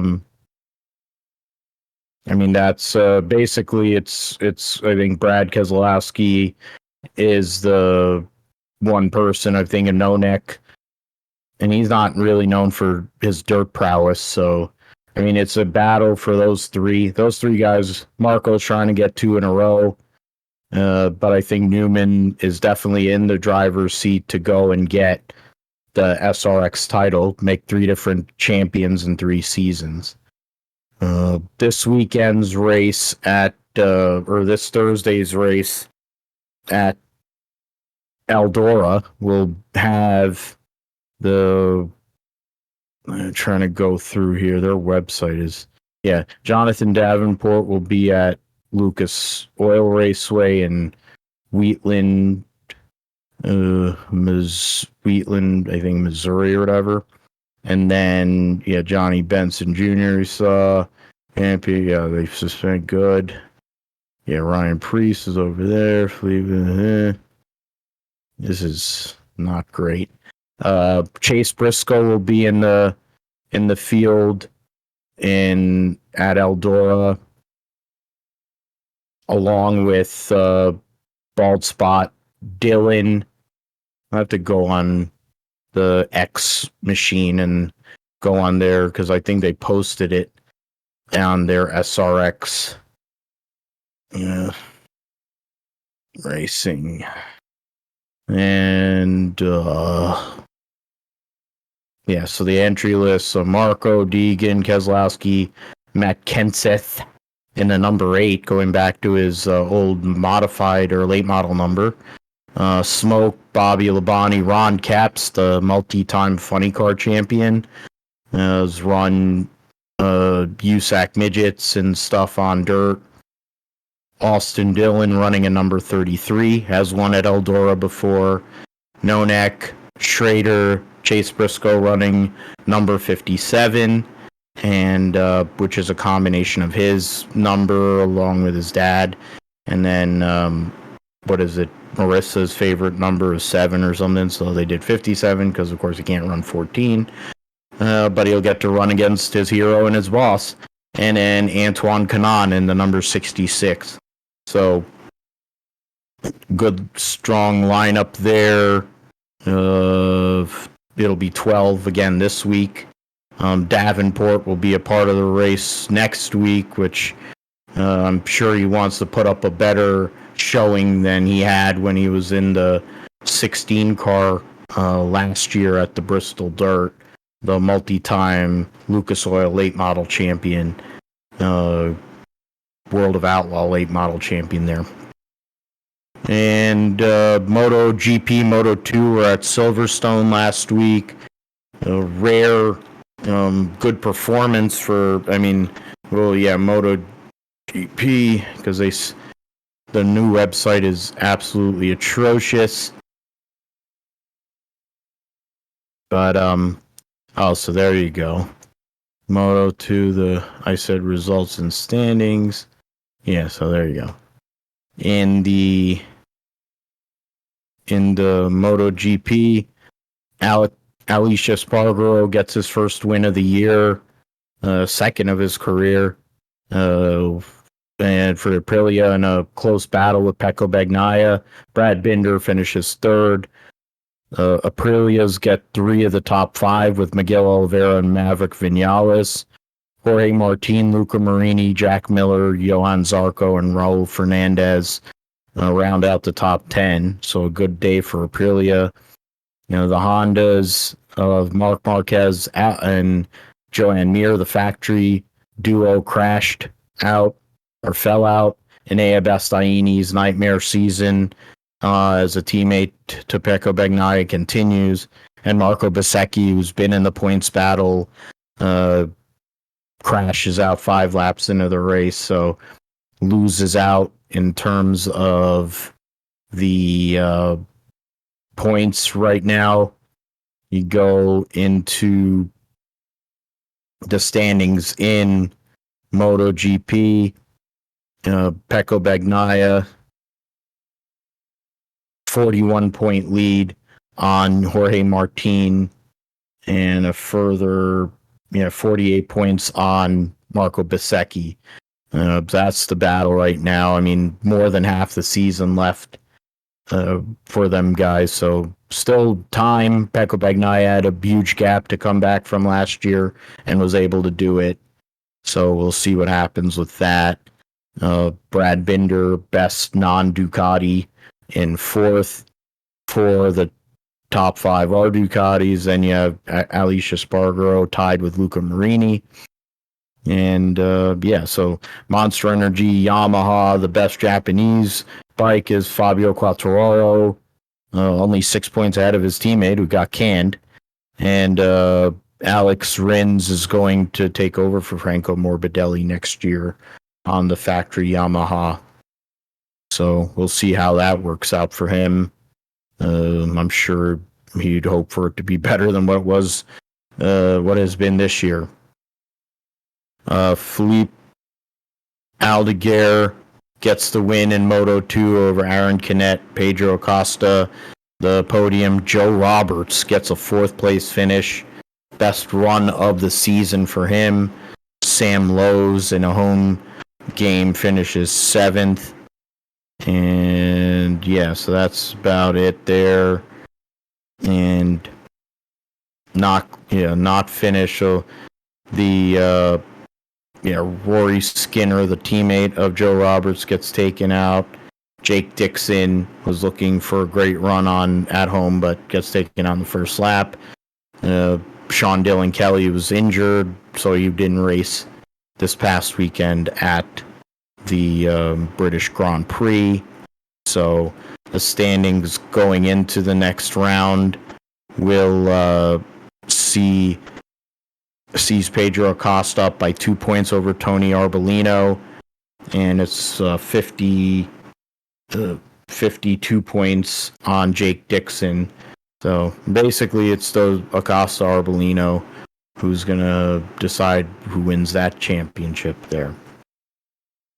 IMSA Road America saw the Porsche Penske team end up with a victory there. And they did breaks through, yeah. So first GTP win of the season with Felipe Nasr and Matt Campbell. They've been close earlier in the year. I think they were definitely up there at the 12 hours of Sebring, and they got into that wreck, which helped the 31 team get that victory. They won by 4.6 seconds over the 60 Meyer-Shank team of Tom Blomqvist and Colin Brown. Acura's take 2 of the podium spots there. Ricky Taylor, Philippe Albuquerque rounds out the podium. Cadillac, Ganassi, Bourdais, and Renger van de Zande. And then the JDC Miller Porsche with Mike Rockenfeller. Mentioned he's going to be in the 42 car this weekend. Rounds out the top 5. All 8 cars were on the lead lap. All the 8 GTP cars. Ben Keating and Chatin wins the LMP2 for PR1 Matheson over the TDS Racing teammates. In LMP3, Gar Robinson wins in his number 74 Riley over Barbosa. And then Matt Belfidani in the AWA. The GTD Pro win goes to Ross Gunn, Alex Riberas, Harder Racing. And in GTD, the win goes to Brian Sellers and Madison Snow for Paul Miller Racing in the BMW. The next race for IMSA will be at VIR, which will be a GT only event there. So that'll event detail. Yeah, so that'll be a GT only deal. They'll also have the GTD. Then you have the GSTCR for Michelin Pilot Challenge. They don't have any. They haven't listed anything for those other ones. VP Racing Sports Car Challenge and the Lamborghini Super Trofeo and the MX5 Cup. So we'll see what happens with the listings and all for who's going to show up for that race. Rally Finland was basically over before it started. Elfyn Evans dominated while his teammate Kalle Rovanperä crashed out early, but was running really well in his quest to win his home rally. But it's only, though they say it's his third retirement and 41 starts in WRC, which is crazy to think for as young of a driver as he is. But he's going to win his home rally one of these years for sure. Evans cuts the lead to 25 points, but I still don't think that it's going to matter. Like he race as team for to allow the ladder. Jari-Matti Latvala ended up racing this past weekend in the Rally Finland. First time he has raced in the Rally 1 cars. First time he's raced in a few years. So credit to him on that.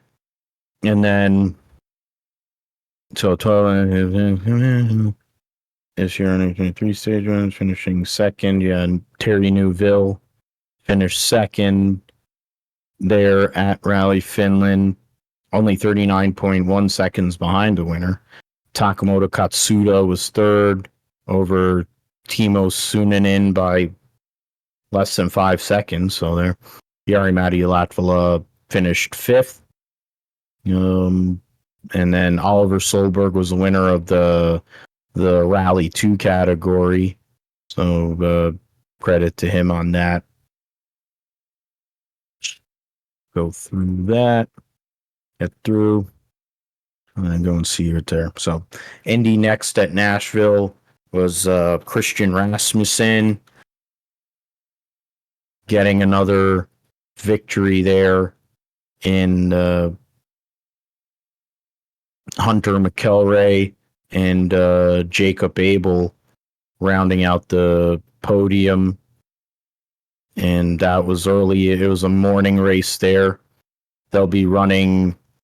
There's a one day show for them at Indy Road Course this coming week. So they'll be doing everything on Friday. So that'll be a condensed deal for them. Rasmussen gains points on all of his rivals. McElroy, Abel, Nolan Siegel finished fifth. Louis Foster finished sixth. And credit to Jamie Chadwick getting a top 10 finish in this event. Ernie Francis was running well, and he ended up having a crash in turn 4 to knock himself out of the deal. Jagger Jones had a mechanical issue. Trying to look through here, anybody else who stands out. So that's those were the results there. You had Yuvan Sundaramurthy, the Indian driver born here in the U.S., makes his debut, finishes 11th. So credit to him. And so we'll see. Matt Brabham was in the race there for Junkos Hollander this past weekend. He'll be back this weekend as well for the race at IMS. The drivers will get in at. So Christian Rasmussen, 45-point lead on Nolan Siegel, and 650 or 40, yeah, and then McElroy third, Jacob Abel fourth, Louis Foster fifth. Abel and McElroy only separated by 2 points. Louis Foster a little bit further behind there in fifth. Reese Gold in sixth with James Road, Daniel Frost, Giffen Simpson, and Ernie Francis Jr. rounding out the top 10. Jamie Chadwick 14th in points, 21 points behind Ernie Francis there. So we'll see what goes on at IMS Road Course for those guys. Season quickly coming to an end there. In terms of the NHRA, last time they'll be racing, it's been plenty of instances, it seems like, recently of last race at Denver. Now it'll be the last time they'll race at Heartland Park, Topeka. It's unfortunate to see that, which, I mean, all these drag strips are being closed, and it's unfortunate for sure. But one of the great drag strips, it's where Jim Epler ran the first 300-mile-an-hour run in Funny Car in the Rug Doctor Oldsmobile. So that was a cool deal that took place back in 1993. The points battle, we're getting close to the end of the regular season. After this race at Brainerd, you have 10 days or whatever. It's only 10 days after that is the start of the U.S. Nationals, the Big Go, the last race of the regular season. So, big deal. A lot of the special events also take place there. So crunch time for the NHRA there. All the four main pro categories will be at Brainerd. Or no, not Brainerd. I'm sorry. So they're going to run 2 races in a row. So they'll be running at Heartland Park, Top Fuel, Funny Car, and Pro Stock. No bikes. Top Alcohol, Dragster, Funny Car, or Top Alcohol, Funny Car will be there. Super Stock, Mountain Motor, Pro Stock will also be at Topeka. So that'll be good to see. And then they'll be racing at Brainerd the following week. So busy times to try to get in. And Tony won the regional, as I mentioned, and leads the national point standings in Top Alcohol, Dragster, and in his, I think, Region 7 or whatever. In Top Alcohol, Dragster trying to win a drag racing championship to add on to all the other championships he's won in his illustrious career.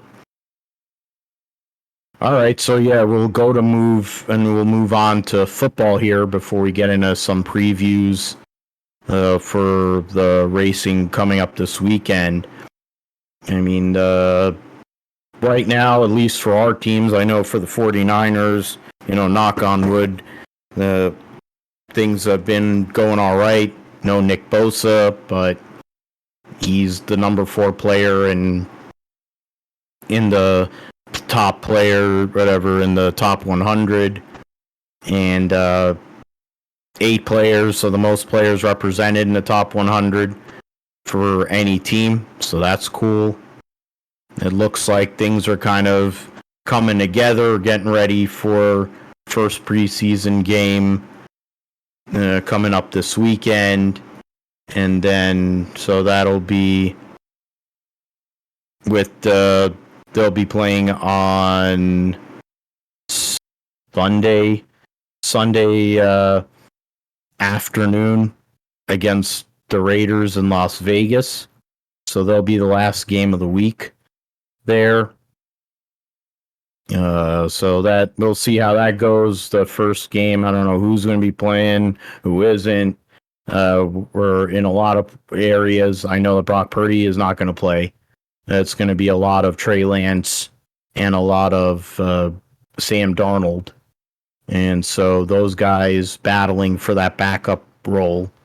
And then there's other battles on defense and tight ends trying to get on the roster. People are trying to go and get on the practice squad and the like. So we'll see. Trying to keep people upright, functional to get to the regular season, and which will be a difficult road to try to get back to another championship game, to get to Las Vegas. They get to start the season in Las Vegas here in the preseason, and hopefully in February they're back in Las Vegas playing the Super Bowl.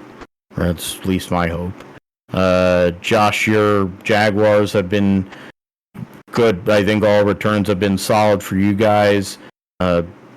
Calvin Ridley hasn't really lost a step, it seems, so it's a great thing for Trevor Lawrence. Trevor Lawrence ended up making, I know you weren't happy with the ranking, but I figure he'll have a much more improved ranking because he has more weapons at his disposal this coming year. He's got a lot of weapons at his disposal. I think you're seeing what Calvin really is going to be able to do. I've seen some of the highlights, from training camp so far, and looks like it's going to really open up the offense. So yeah, I would expect the Jaguars, offense to probably be in one of the top offenses in the entire NFL. So it should be exciting. Looking forward to seeing how Calvin Ridley performs. I think he can go over. We want to get into fantasy a little bit. I think he can go over 1,000 yards. I think he can at least get 10 touchdowns. I think he clearly looks like he's exactly as advertised.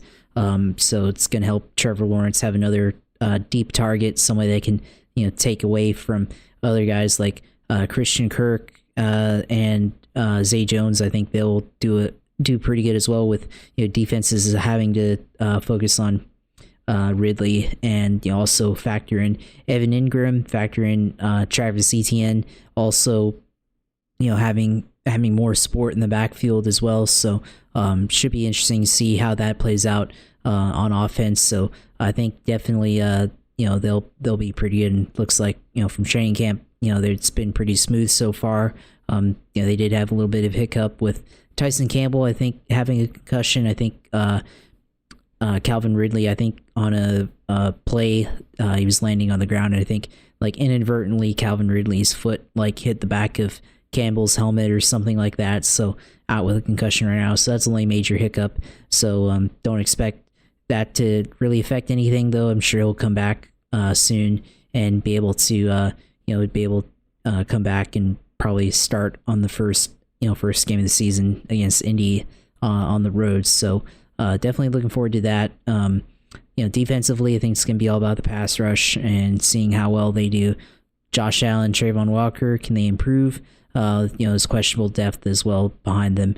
They re-signed Dwayne Smoot on a deal, but he's coming off of an Achilles, so we'll see if he's able to recover from that. But really disappointing they didn't go after another pass rusher after they Arden Key leaving in free agency to go to the Titans for some reason. I think they should have gotten Yannick Ngakoue. Ended up signing on another deal for $10 million, I think, so with another team. So I think they should have gone after him. Plenty of other veteran pass rushers, but hopefully Dwayne Smoot's not the only veteran pass rusher that they decide to take on. I think it's going to help on defense with pressure. That's something they struggled with through times last year. So you're really hoping that they get help there. So we'll see how that goes. Offensive line, we'll see how the offensive line goes, but I think should be enough to help Trevor Lawrence.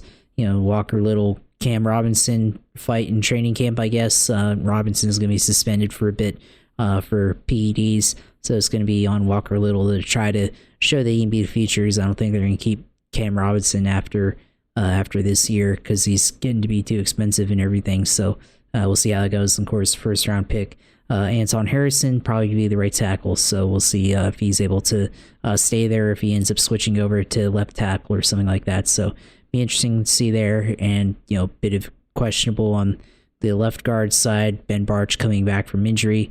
Tyler Shatley, longtime backup, now sometimes starter, having some heart rhythm issues. So obviously going to be out for a bit for that. So we'll see how the left guard, make sure your left guard depth there. So we'll see how they address that issue and if that ends up being an issue during preseason. So looking forward to seeing how they do against the Cowboys. Starters will be in for, I think, 1 or 2 series. So don't expect them being too long, but we'll see if it looks like they have chemistry on both sides of the ball, and we'll see how the rest of the depth goes. But looking forward to getting back to football here pretty soon and getting ready to start the regular season here in a few weeks. Yeah, next week we're going to preview the Fall Brawl League because the draft will be coming up. The draft will be coming up that following Sunday. The week after, we'll talk about what happened in the draft because I won't be around on the 29th because I will be on a boat in the Bahamas. So we'll have a little bit of time in between there. I don't know, maybe you can go and get, because that'll be Daytona, I think. So if you get Joe, you guys could probably go and do the show or whatever. We'll talk about that. But yeah, football is definitely coming up soon because now I'm getting, I don't know how many freaking emails a day, football wise. So if you're not a fan of it, you better go and close your eyes because there's going to be plenty. But if you are, like I am, it's kind of a lot, and you're just trying to take it all in. So that's really where I am, and I'm hoping to see. I mean, it's a great combination when your team, like for both of us, our teams have hope. That's not been the case at times for the last decade or two. So both our actual teams have hope, and then the fantasy team, of course, new season redraft. So you never know what can come from that. Let's move forward to the picks here for this weekend. The IndyCar Gallagher Grand Prix at Indianapolis, the second IMS road course race of the season. Just as result there, I'm trying to go and see if they bring out. Yeah, they don't have any of that. No, of course, yeah. Palou won earlier this year. Herta and Rossi won the races for Andretti in 22. Rinus VeeKay won in 21, along with Will Power. Scott Dixon won the summer race, and the Penske duo of Joseph Newgarden and Will Power took the wins in the early event there. Simon Pagenaud won in 2019. Power and Pagenaud were the guys that dominated through 2019 or 20. Then Joseph Newgarden was the first person not named Power or Pagenaud to win. Since 21, we've had a little bit more diversity in the winners. Entry list is the usual suspects. Sands, of course, Simon Pagenaud. There's going to be news about Alio, which probably is he's only going to either run ovals or he's only going to run Indy, probably, which will open up a seat for who knows whether it's Tom Blomqvist. More than likely, he's going to take over one of the seats. And with Linus Lundqvist making his second consecutive start, I would venture to say that if he isn't getting calls from the likes of Chip Ganassi or Michael Andretti or Ray Hall, that he's probably a likely fit as well. So figure those news stories are going to come along. Of course, they're waiting on the moves with Alex Palou and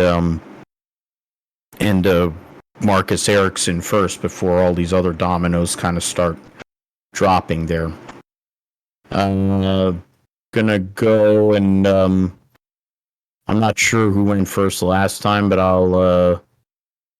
I'm trying to figure out what the results have been at IMS per over the years. Indianapolis GP, yeah. So NTT, IndyCar Series, zero active drivers. So I don't know if do you have anybody that you want to pick as a favorite, or you have your guys, or Josh? I mean, it's hard to go against Alex Palou, especially, at Indianapolis this year. He's been pretty good on the road courses overall, and the only hiccups have been on strategy, and he's still been pretty strong overall. So it's hard to go against him here at the IMS road course. Wild card. I'm gonna go with Linus Lundqvist. Why not? As he's gonna have another drive in the 60 car, and want to see how he does on a road course. He has a street oval experience now, and I know the 60 isn't the best, but he seemed like he was doing a good job otherwise until exiting early out of Nashville. So I want to see how he can do on road course. So I'll pick him as my wild card this week. Yeah, solid pick. Makes a lot of sense there. If they have pace like they had last week, it's not out of the realm. He's done well there in the road to Indy, so not like, and he has, being the fact he has experience there, it fits. It gives him more of a chance. I'm gonna go. I was thinking going one way, but I'm actually gonna go with Christian Lundgaard. Not because they've been like all really amazing on road courses in general, but they've shown pace here in the last few races. Ray Hall, Letterman, Lanigan. Of course, on the street courses, they were nowhere, and then he won Toronto. Graham Rehall qualified on the front row at Mid-Ohio. And so, I mean, there are signs. And as I mentioned earlier, Lundgaard has had great runs there. He qualified on pole. I think earlier this year he qualified on pole. He's had 2 top 5s and 3 top 10s on this track in his limited starts there. So I'm gonna go with Christian Lundgaard to win. Let me just put that in there. Christian Lundgaard to win. And then my wild card pick, this stupid thing, Racing Reference is so bad. Point standings.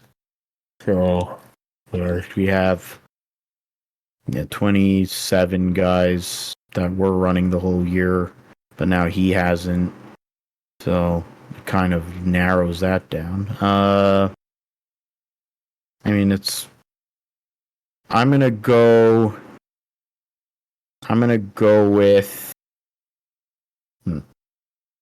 I'll go with Callum Ilott. Why not? They've kind of fallen off recently. The Junkos Hollander, but team Ilott wild card. But I mean, it's a place where now he's had multiple reps there. They have good data. It could be an opportunity for them to make up some points. They're in a tight battle with VK, Graham Rehall. They're only a few points separating those 3 guys. So, and then also looking at trying to keep the leader circle situation. You're trying to make sure that you get in the top 24, which I think right now that the 24th car would be the Meyer-Shank 60 car. So, or thereabouts, and then Agustin Canapino, they're all trying to go and make that happen as well. All right, and so let's go we'll start with trucks. Shane Van Gisbergen's going to make his pavement oval debut at IRP in a truck, the T-Sport 200, 39 trucks for 36 spots. I'm not sure points-wise how that will work out, but Shane Van Gisbergen, I assume, would have points if it becomes an issue if there's any type of weather. You have William Sawalich in the 1, Landon Lewis making another start in the 04 for Roper, Lane Riggs driving for Spire. Let's see. Greg Van Alst will be running the 20 for Young's Motorsports. Logan Bearden for AM Racing in the 22. Chris Hacker in the 30 for On Point. And I mentioned SVG. Chad Chastain will be in the 44. Jack Wood in the 51. Tyler Hill running the family 56 truck. They don't have anybody listed on the 61.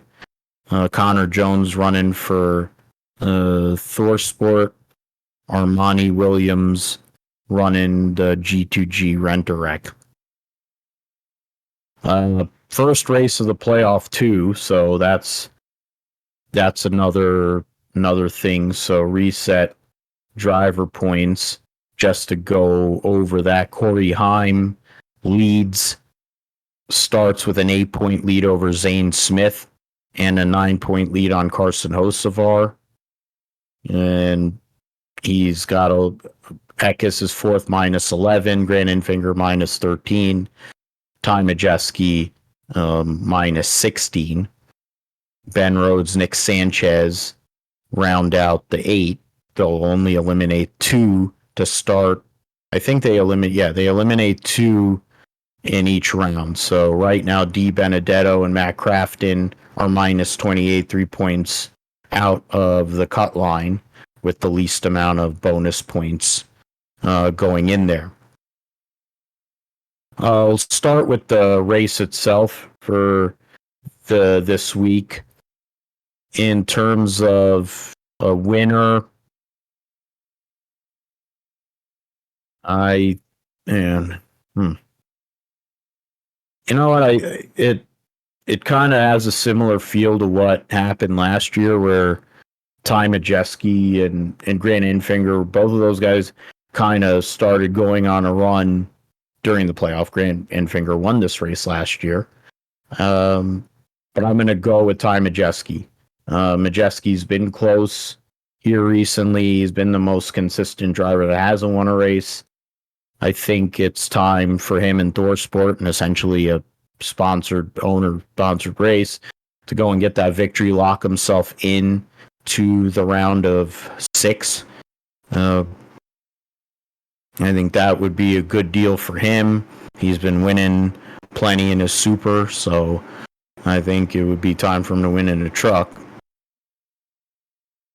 My wild card pick for this race, I'm going to go with Lane Riggs, because every time he's been in a truck, he's shown really good pace, and I think he's been close, considering, and the Spire trucks have been shown up with Bono Mannion with a lot of pace when they've been able to make the show. So I think those are the picks I would have for trucks at IRP. Then, so I said Ty Majeski to win, Lane Riggs wild card. And so I'd put my name there. And then in terms of who I think will make the Final Four, honestly, I have a hard time believing that those top 3 guys. I don't think Hocevar is feeling really good right now. It's the best that Nice has looked since Chastain tried to make that Hail Mary run with them a few years ago. Zane Smith, as much as there's been issues, some inconsistencies, Zane Smith is one of the better drivers in this series, period. They want him, I'm sure, Ford, with the way things have been going in Cup and in Xfinity, I think they want him to have a chance to go and get another title. And Corey Heim, even missing a race, still won the regular season title. So he's been really consistent. The next big thing for Toyota, which doesn't usually count for a lot because they don't have enough vehicles. I think those 3 guys are going to make the Final Four at Phoenix. The 4th person that is going to make the Final Four, I believe, will be, and I guess it fits. I wanted to go Sanchez, but I'm going to go with Majeski, because the way the playoffs work, or the kind of tracks they have, it suits Ty Majeski and Ty Majeski's driving style to go and make the round, to make that final round. He's shown well on 1.5 mile tracks. He's the freaking short track master. So I think that's who's going to make it. He was the most, and I mentioned, most consistent driver that hadn't won a race this year. So it's a good time to go and do that. Josh, who are you picking for this week and at IRP, and then who is your Final Four prediction? I think IRP this weekend. I'm going to go with Corey Heim. start out the playoffs, get a win, set the tone for how the playoffs are going to go. And my wild card, I'm going to go with the guy making his oval debut, Shane Van Gisbergen. I want to see how he does on the oval. I think he might have a good chance in a good car with Nice, but I think, I'm interested to see how his opportunity in this goes, and might be might be an indicator of how he does in Cup if he decides to come here full time. But so we'll see. My final four, I think I'm gonna go with Corey Heim, Zane Smith, Carson Hocevar. I think that's pretty easy. I think those are the guys top three right now. And then my fourth guy, I'm gonna go with Grant Enfinger.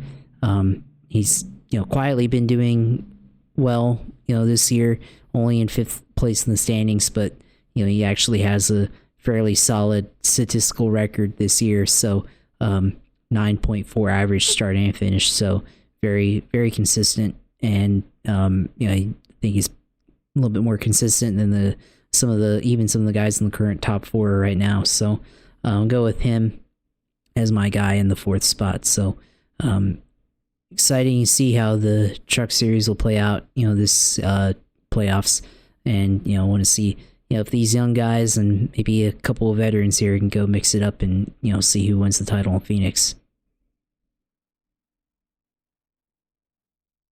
Yeah, definitely. And this first round of the playoffs, they're gonna run IRP on this coming Friday. Then they'll take a couple weeks off, 16 days before they end up racing at the Milwaukee Mile. I think that's the day after the Daytona finale, the regular season finale, if of course with weather holds off. And then they'll have another off week, and they'll run at Kansas to end the first round. Then they'll have a short break. They'll race 6 days later at Bristol to start the second round, have an off week, go to Talladega, have 2 more off weeks, go to Homestead, another off week, and go to Phoenix. So very stop-start playoff situation outside of the back-to-back races at Kansas and Bristol here in the middle of the playoff, essentially. So you're going to lose track of the trucks because, frankly, that's just how they schedule them for whatever reason. I don't know why they insist on having to finish it at Phoenix. I don't know why they insist on starting at Daytona and then have in Vegas, and then before they actually start really racing. They don't have to do that, but that's NASCAR for you. We'll move on to the Xfinity Series, the Pennzoil 150 at the IMS Road Course. Yeah, Catherine, like I mentioned, isn't going to be in the race. They said, I read not Camden Murphy, I forget who they said on Twitter, but whatever, who cares. Perkins is a different sponsor, Weatherman. Trying to see here. AJ Allmendinger will be in the 10. Keebler Gibbs will be in the 19. Connor Mozak will be in the 24. I forget what's that guy. They said that will be in the 34. The same guy who showed up for Chicago. Camden Murphy. He's in the 08. And then what's it called? The guy that showed whatever that. Who knows if they're even going to make the race. LeBay will be driving for Emerlin Gase this weekend. Balicki in the 36 for DGM. Connor Daly be in the Alpha Prime 44. Sage Karam will be in the Alpha Prime 45. Preston Pardis trying to make the show with his family team 53 didn't have anybody listed on the entry list as of yet. Will Rogers will be in the 66 for Carl Long. Miguel Paludo making another start for JRM in the 88. Ross Chastain will be in the 91 with for DGM with Skip Barber Racing School on the side. So 3 Cup regulars in the show for this weekend. A couple other guys who are not getting points for the Xfinity Series. Based on the picks, Josh, get first dibs at this. Yeah, I mean, I think I'm going to go with AJ Allmendinger. This is, a track that he's been really good at, of course, won in the Cup Series. They ran here for the first time in 2021, so I'll go with AJ winning the race here, and then, I'm going to go with Sage Karam again with my wild card pick. Of course, when they ran at Road America, had a shot coming with Tudico to win the race and was up there. So I think Sage, is really starting to figure out, these stock cars in the Xfinity Series. So, I think he has a good chance here this weekend to, be a competitive entry here on the road course. Yeah, you would assume with the extra added data with Connor Daly as well being there, Connor and Sage knowing each other very well, I think that should help the team. They haven't had as much pace this year, but I think it's an opportunity. Karam coming off of racing for the Sam Hunt team and showing his prowess at Road America, as you said, Josh, and then jumping into Carl Long's car last week and being able to get it in the show and running the whole race is picking up experience as he goes along here. So definitely good thing to see. For me, I'm going to pick Keebler Gibbs to win because he's shown over time he's pretty solid on road courses in an Xfinity car. Is going to use that experience there as well. Probably going to qualify well, I would think. Otherwise, for the wild card,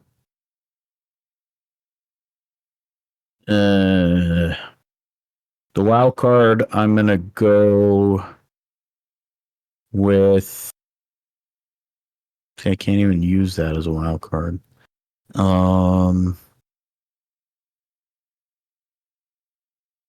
I'm gonna go with. You know what? Yeah, I'll go with Preston Pardus. If they can, it is a wild card because he has to make the show on time. If it's wet, I'm sure he'll have a better chance anyway. But he needs to make the show on time, and they are a very small outfit. But Preston Pardus is a really solid racer. Knows his way around a road course with the MX5 Cup, so he's definitely somebody that if he can get in the show and they get a decent pit crew, I think he could compete for top 15 finish at least on Saturday at the IMS road course. Okay, so let's move lastly to the Verizon 200 at the Brickyard. More than likely the last time they'll be racing on the road course at IMS for Cup, I hope. There are 39 cars, and nobody's going to DNQ. Chastain with Worldwide Express, Cindric Discount Tire. Harvick will be running a throwback to Tony's last race at Indianapolis Mobile One scheme this weekend. Brad Keselowski runs Socios, Gainbridge for the 7, and LaJoie 3 Chi for Kyle Busch.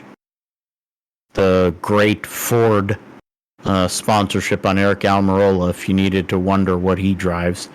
Yahoo will be on Hamlin, Menards and Atlas for Blaney, highpoint.com for Chase Briscoe. Jensen Button will also be running a Mobile One car. Castrol Edge will be back on Buescher's car this weekend, along with for auto owners insurance for Martin Truex. PSC Industries, Johns Manville, and Ream will be on Christopher Bell's. Dex Imaging, the printer mobile for taking Scott McLaughlin's verbiage, or printer machine. Bubba Wallace, Money Lion, Raptor Tough for William Byron, Leaf Filter for Justin Haley, Horizon Hobby for Michael McDowell, Generator Skills for Todd Gilliland, Purdue University for Ryan Preece, Sirius XM Radio for Tyler Reddick. Oh, they're actually running Frosted Flakes this weekend on O. Richard's car. So that's a missed opportunity. They could have run Terry Labonte's old Frosted Flakes scheme. Camping World and at Andy Lally will be on the 51. Monster Energy will be on the 54 for Keebler. Kamui Kobayashi will have Eric Phillips as his crew chief this weekend. Toyota Genuine Parts. Ty Dillon will have Raise T. Josh Balicki, as his usual, Ziegler Auto Group on the Live Fast 78. SVG will have Enhance Health again on his 91. Darian Grubb will be his crew chief again. Freeway.com for Suarez. Brody Kostecki will be in the 33 car, as listed or mentioned a few weeks ago. All right, so for me, definitely going to bring up the fact that you have, like we brought it up earlier, you have SVG trying to go 2 for 2 in a cup car. You have Brody Kostecki, who's competing against him in the supercars for the championship this year in an RCR car. And RCR has shown with this next gen that they've been really good on the road courses. And when Kyle Busch isn't hitting the fence, he's pretty fast. You have Kamui Kobayashi making his stock car debut and driving for 2311, which their equipment is pretty solid. Toyotas have been hit or miss depending. Truex did win at Snoroma, and they've had various results, so you never know. But it's a very short amount of practice. So asking a guy who's basically spent his whole entire career in single seaters to jump in a cup car and learn it in 20 minutes outside of sims is asking a lot, but we'll see. Trying to go through here. I mean, Lally has had a lot of experience in Cup, so we'll see what happens with him. And Jensen Button, various deals there. He was running well at Chicago, and he got run over by Christopher Buescher, and that ruined his run. Who knows what he can do on a permanent road course. What is it? When he ran at Coda, he got destroyed, so we'll see. They've moved the restart zone back towards that final S curve or whatever before they enter the front straightaway. I would have been like, they should just do the restarts in IndyCar turn 1 and go opposite. I don't think it really affects anything that much if they just decided to take the restarts in the middle of the corner there. It would have been cleaner. But, that's just me. Yeah, I'm not supposed to know anything, of course. But, I'm gonna go and pick.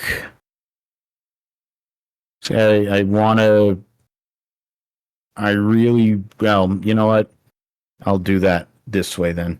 So I'm gonna go with AJ Allmendinger to get the win because he needs the win to guarantee a playoff spot. He could point his way in, but it is AJ. You never know with him. He could fry himself out, or he could go out there and set the world ablaze and win another time at Indianapolis. And that would be a second win in a Cup car there. And he would lock himself into the playoffs. And my wild card, not SVG, even though it's probably the one everybody's going to go with. I'm going to go with Brody Kostecki because the guy does have stock car experience. He ran in the K&N West Series a few years ago. He's somebody who has spent a lot of time here in the States racing, so he's not completely unfamiliar. Add the fact that this car, considering what SVG did, I would venture to say that Brody Kostecki has a lot of similarities with the sim game with SVG and having a lot of experience in that, driving different types of vehicles. I think it's the perfect storm for Brody to go out there and put on a good show, as long as he doesn't get completely destroyed on restarts. So I think those will be my choices there. Josh, you get the close on the picks here at IMS Road Course for this weekend. I mean, I think, well, I'm going to go with SVG this weekend to win. I think, he's got a really strong car based on, how he did at Chicago, but, I think it's a chance for him to, prove that, he belongs in the Cup Series. And I think, he's got a real good shot to win this weekend. I think 91 will be fast. It'll be a little bit tougher, I think, because they've been to Indianapolis before, and I don't think there will be really any weather issues here this weekend. So it'll be a little bit tougher there. I think he had that advantage of knowing street course technique and knowing how to race in the rain versus the Cup cars and the intricacies of that. But I still believe he's going to be really good this weekend, so I'm gonna go with him. Wild card, well, I'm gonna go with the other ringer here, and that we haven't talked about really, but I'll go with Kamui Kobayashi. Seemed like in testing he's been really good, and I think 2311. Tyler Reddick was good, and Coda, and he's probably a good pick too, but someone who's really known for being good at road racing, Kamui Kobayashi. Go with him as a wild card this weekend. Yeah, that's definitely, I think after we somehow or another did not we referenced that SVG was in the race and then completely missed, and then the bastard went and destroyed everybody. No offense to him, but he absolutely whooped them. We made sure to go over all the ringers this week, even the ones that probably aren't going to really feature. But yeah, if Kamui, I would be Ashi wild card. That would be the one that would be the biggest surprise because of his relative lack of experience in a door car. Basically, he's been in open wheels. He's been in prototypes for so many years, Formula One, and now in World Endurance Championship. I'm not sure if he ran Super GT offhand, but that would be the closest, and that's definitely nowhere like driving a Cup car. So, curious to see what he does. It's going to be cool to see having more international drivers, having some level of diversity is a good thing. Alrighty then. So, Josh, you had a week away. So let us know what's going on in the world of iRacing and what your plans are for this coming weekend in terms of the sim segment. Of course, getting back into it, of course, after a week away on iRacing or from iRacing, but of course you got the Cup stuff and Xfinity stuff this week at IMS on the road course. So definitely try to get at least one in on both of those. I definitely like the Indy Road Course and definitely enjoy running around there. Especially on the Cup car, I think it's definitely handles really good. The Xfinity one will be a little bit more tougher since it drives more like a stock car than the Cup car actually does on road course. So that should be fun. Talladega for the 87 car, which that should be also pretty fun. Of course, so I think I'll try to get on that one at least one time. On the road course, actual road car side, we've got Touring Car Challenge at Okayama International Circuit, Formula Fords at Summit Point, Formula IR at Road America, Michelin Pilot Challenge at Virginia International Raceway, Global MX5s at Rudskogen Motor Center, so that should be interesting. Formula V at Summit Point as well. So yeah, definitely a lot of opportunities for road racing as well.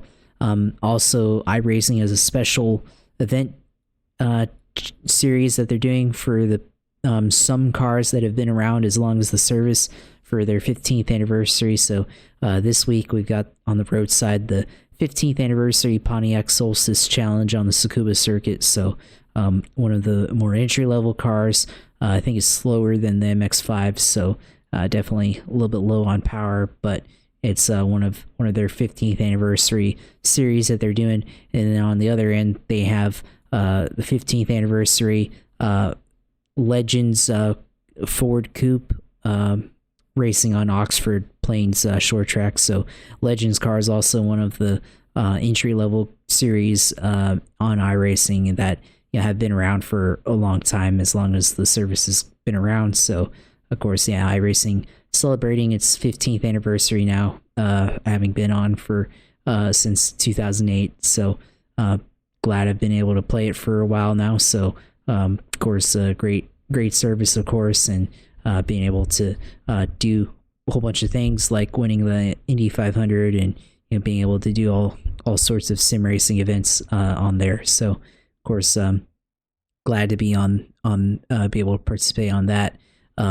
Also downloaded a kart racing game called Kart Racing Pro, which I've had the demo for many years, but have never bothered to pay the full $40 for it. But I've trying to get more into karting and trying to, from what I've read, this game is probably the most accurate in terms of kart physics, and so it had a lot of selection for different levels of engine power, with going from electric to junior karts to basically pro level karts, similar to what I went out and did at Bushnell a couple weeks ago. So want to try to get more practice and try to get improve where I can, especially under braking. So try to run some on that. Although I did find out that R Factor 2 has a kart sim expansion pack as well, and then I found out that somebody recreated the Orlando Kart Center, so I might have to get that one too, especially Orlando's nearby. So and definitely try to improve there with my off time, so actually be able to run. It'll be like how the Cup guys or whatever train on iRacing or whatever and race on there and then go race it in real life. And now it's like, well, might have this game that I can actually go race the track in real life in karts. So that might be interesting. So I might have to explore that opportunity as well. And then I guess there's a movie coming out this weekend, Gran Turismo. That's coming out this weekend, I think. So I haven't seen like the reviews yet on if people actually think it's going to be a good movie, but I've seen the trailer, and obviously we've all probably played Gran Turismo, and it's probably based on their real life competitions that they do. So that should be interesting how they adapt the video game like that to the movies. So probably will try to go see that one this weekend, if possible. So, yeah, I mean, glad to be back on home after being on vacation and everything, and glad to be able to get back into iRacing. So hopefully have some time to be able to do that this weekend throughout the whole time. So yeah, thanks to Joe for co-hosting last week for me, so glad able to do that, and thanks for being a great friend to us as well. So thanks for that. And then of course follow me on Twitter, JP Huffine, and Twitch TV/usailor2, and go on there and watch all my streams. Maybe I might try to stream something this weekend. We'll see. See how it goes. Of course, follow our YouTube channel at Gripster Podcast, and go on there and see all our views and everything, and see all our videos that we posted from last year up until now. So go on there and like, comment, and subscribe if you wish. And yeah, I think that's it, of course. And of course, thanks Phil being able to host and everything, and being able to continue on without me last week, of course, but always glad to be able to get back on and be able to do that. So yeah, that's it for me this week, and hopefully we have a exciting weekend of racing with basically triple header at the Indianapolis Motor Speedway between IndyCar and NASCAR. Yeah, I hope so too. It's a good weekend. Probably last time they'll do it in this format, but it might lead to Xfinity going back to IRP and putting it back the way it was, which worked for over 2.5 decades or whatever it was. For me, you can find me at PGMatthew28 on Twitter, X, whatever the hell you want to call it. You can find us at Gripstrip Pod on here. If you listen to podcast, wherever you listen to podcasts, you can find the Gripstrip Podcast. You can be on. You can find it on my blog site, philipgmatthew.com. Or else Apple and Podbean, etc., etc. I mean, the YouTube page where we have the video feeds. I'll be coming back this week with Josh being back, and it's good to have the regular crew back, having your perspective on all different areas of motorsport. Want to make sure we keep the show going, but it's always good when we're doing it. It's the way we've done it for the better part of 181 episodes, so we don't really want to change that for sure. We will be back next week for episode 182 of the GSP, talking about all things Indianapolis and the other racing that took place this past weekend for SRX and NHRA. More football talk probably, because we're getting close to the draft, the fantasy draft for Fall Brawl, and we will bring it back and see what's going on with that. So for everybody who listens and subscribes, thank you for that, and we'll be back next week for episode 182 of the Gripster Podcast. Take care and goodbye.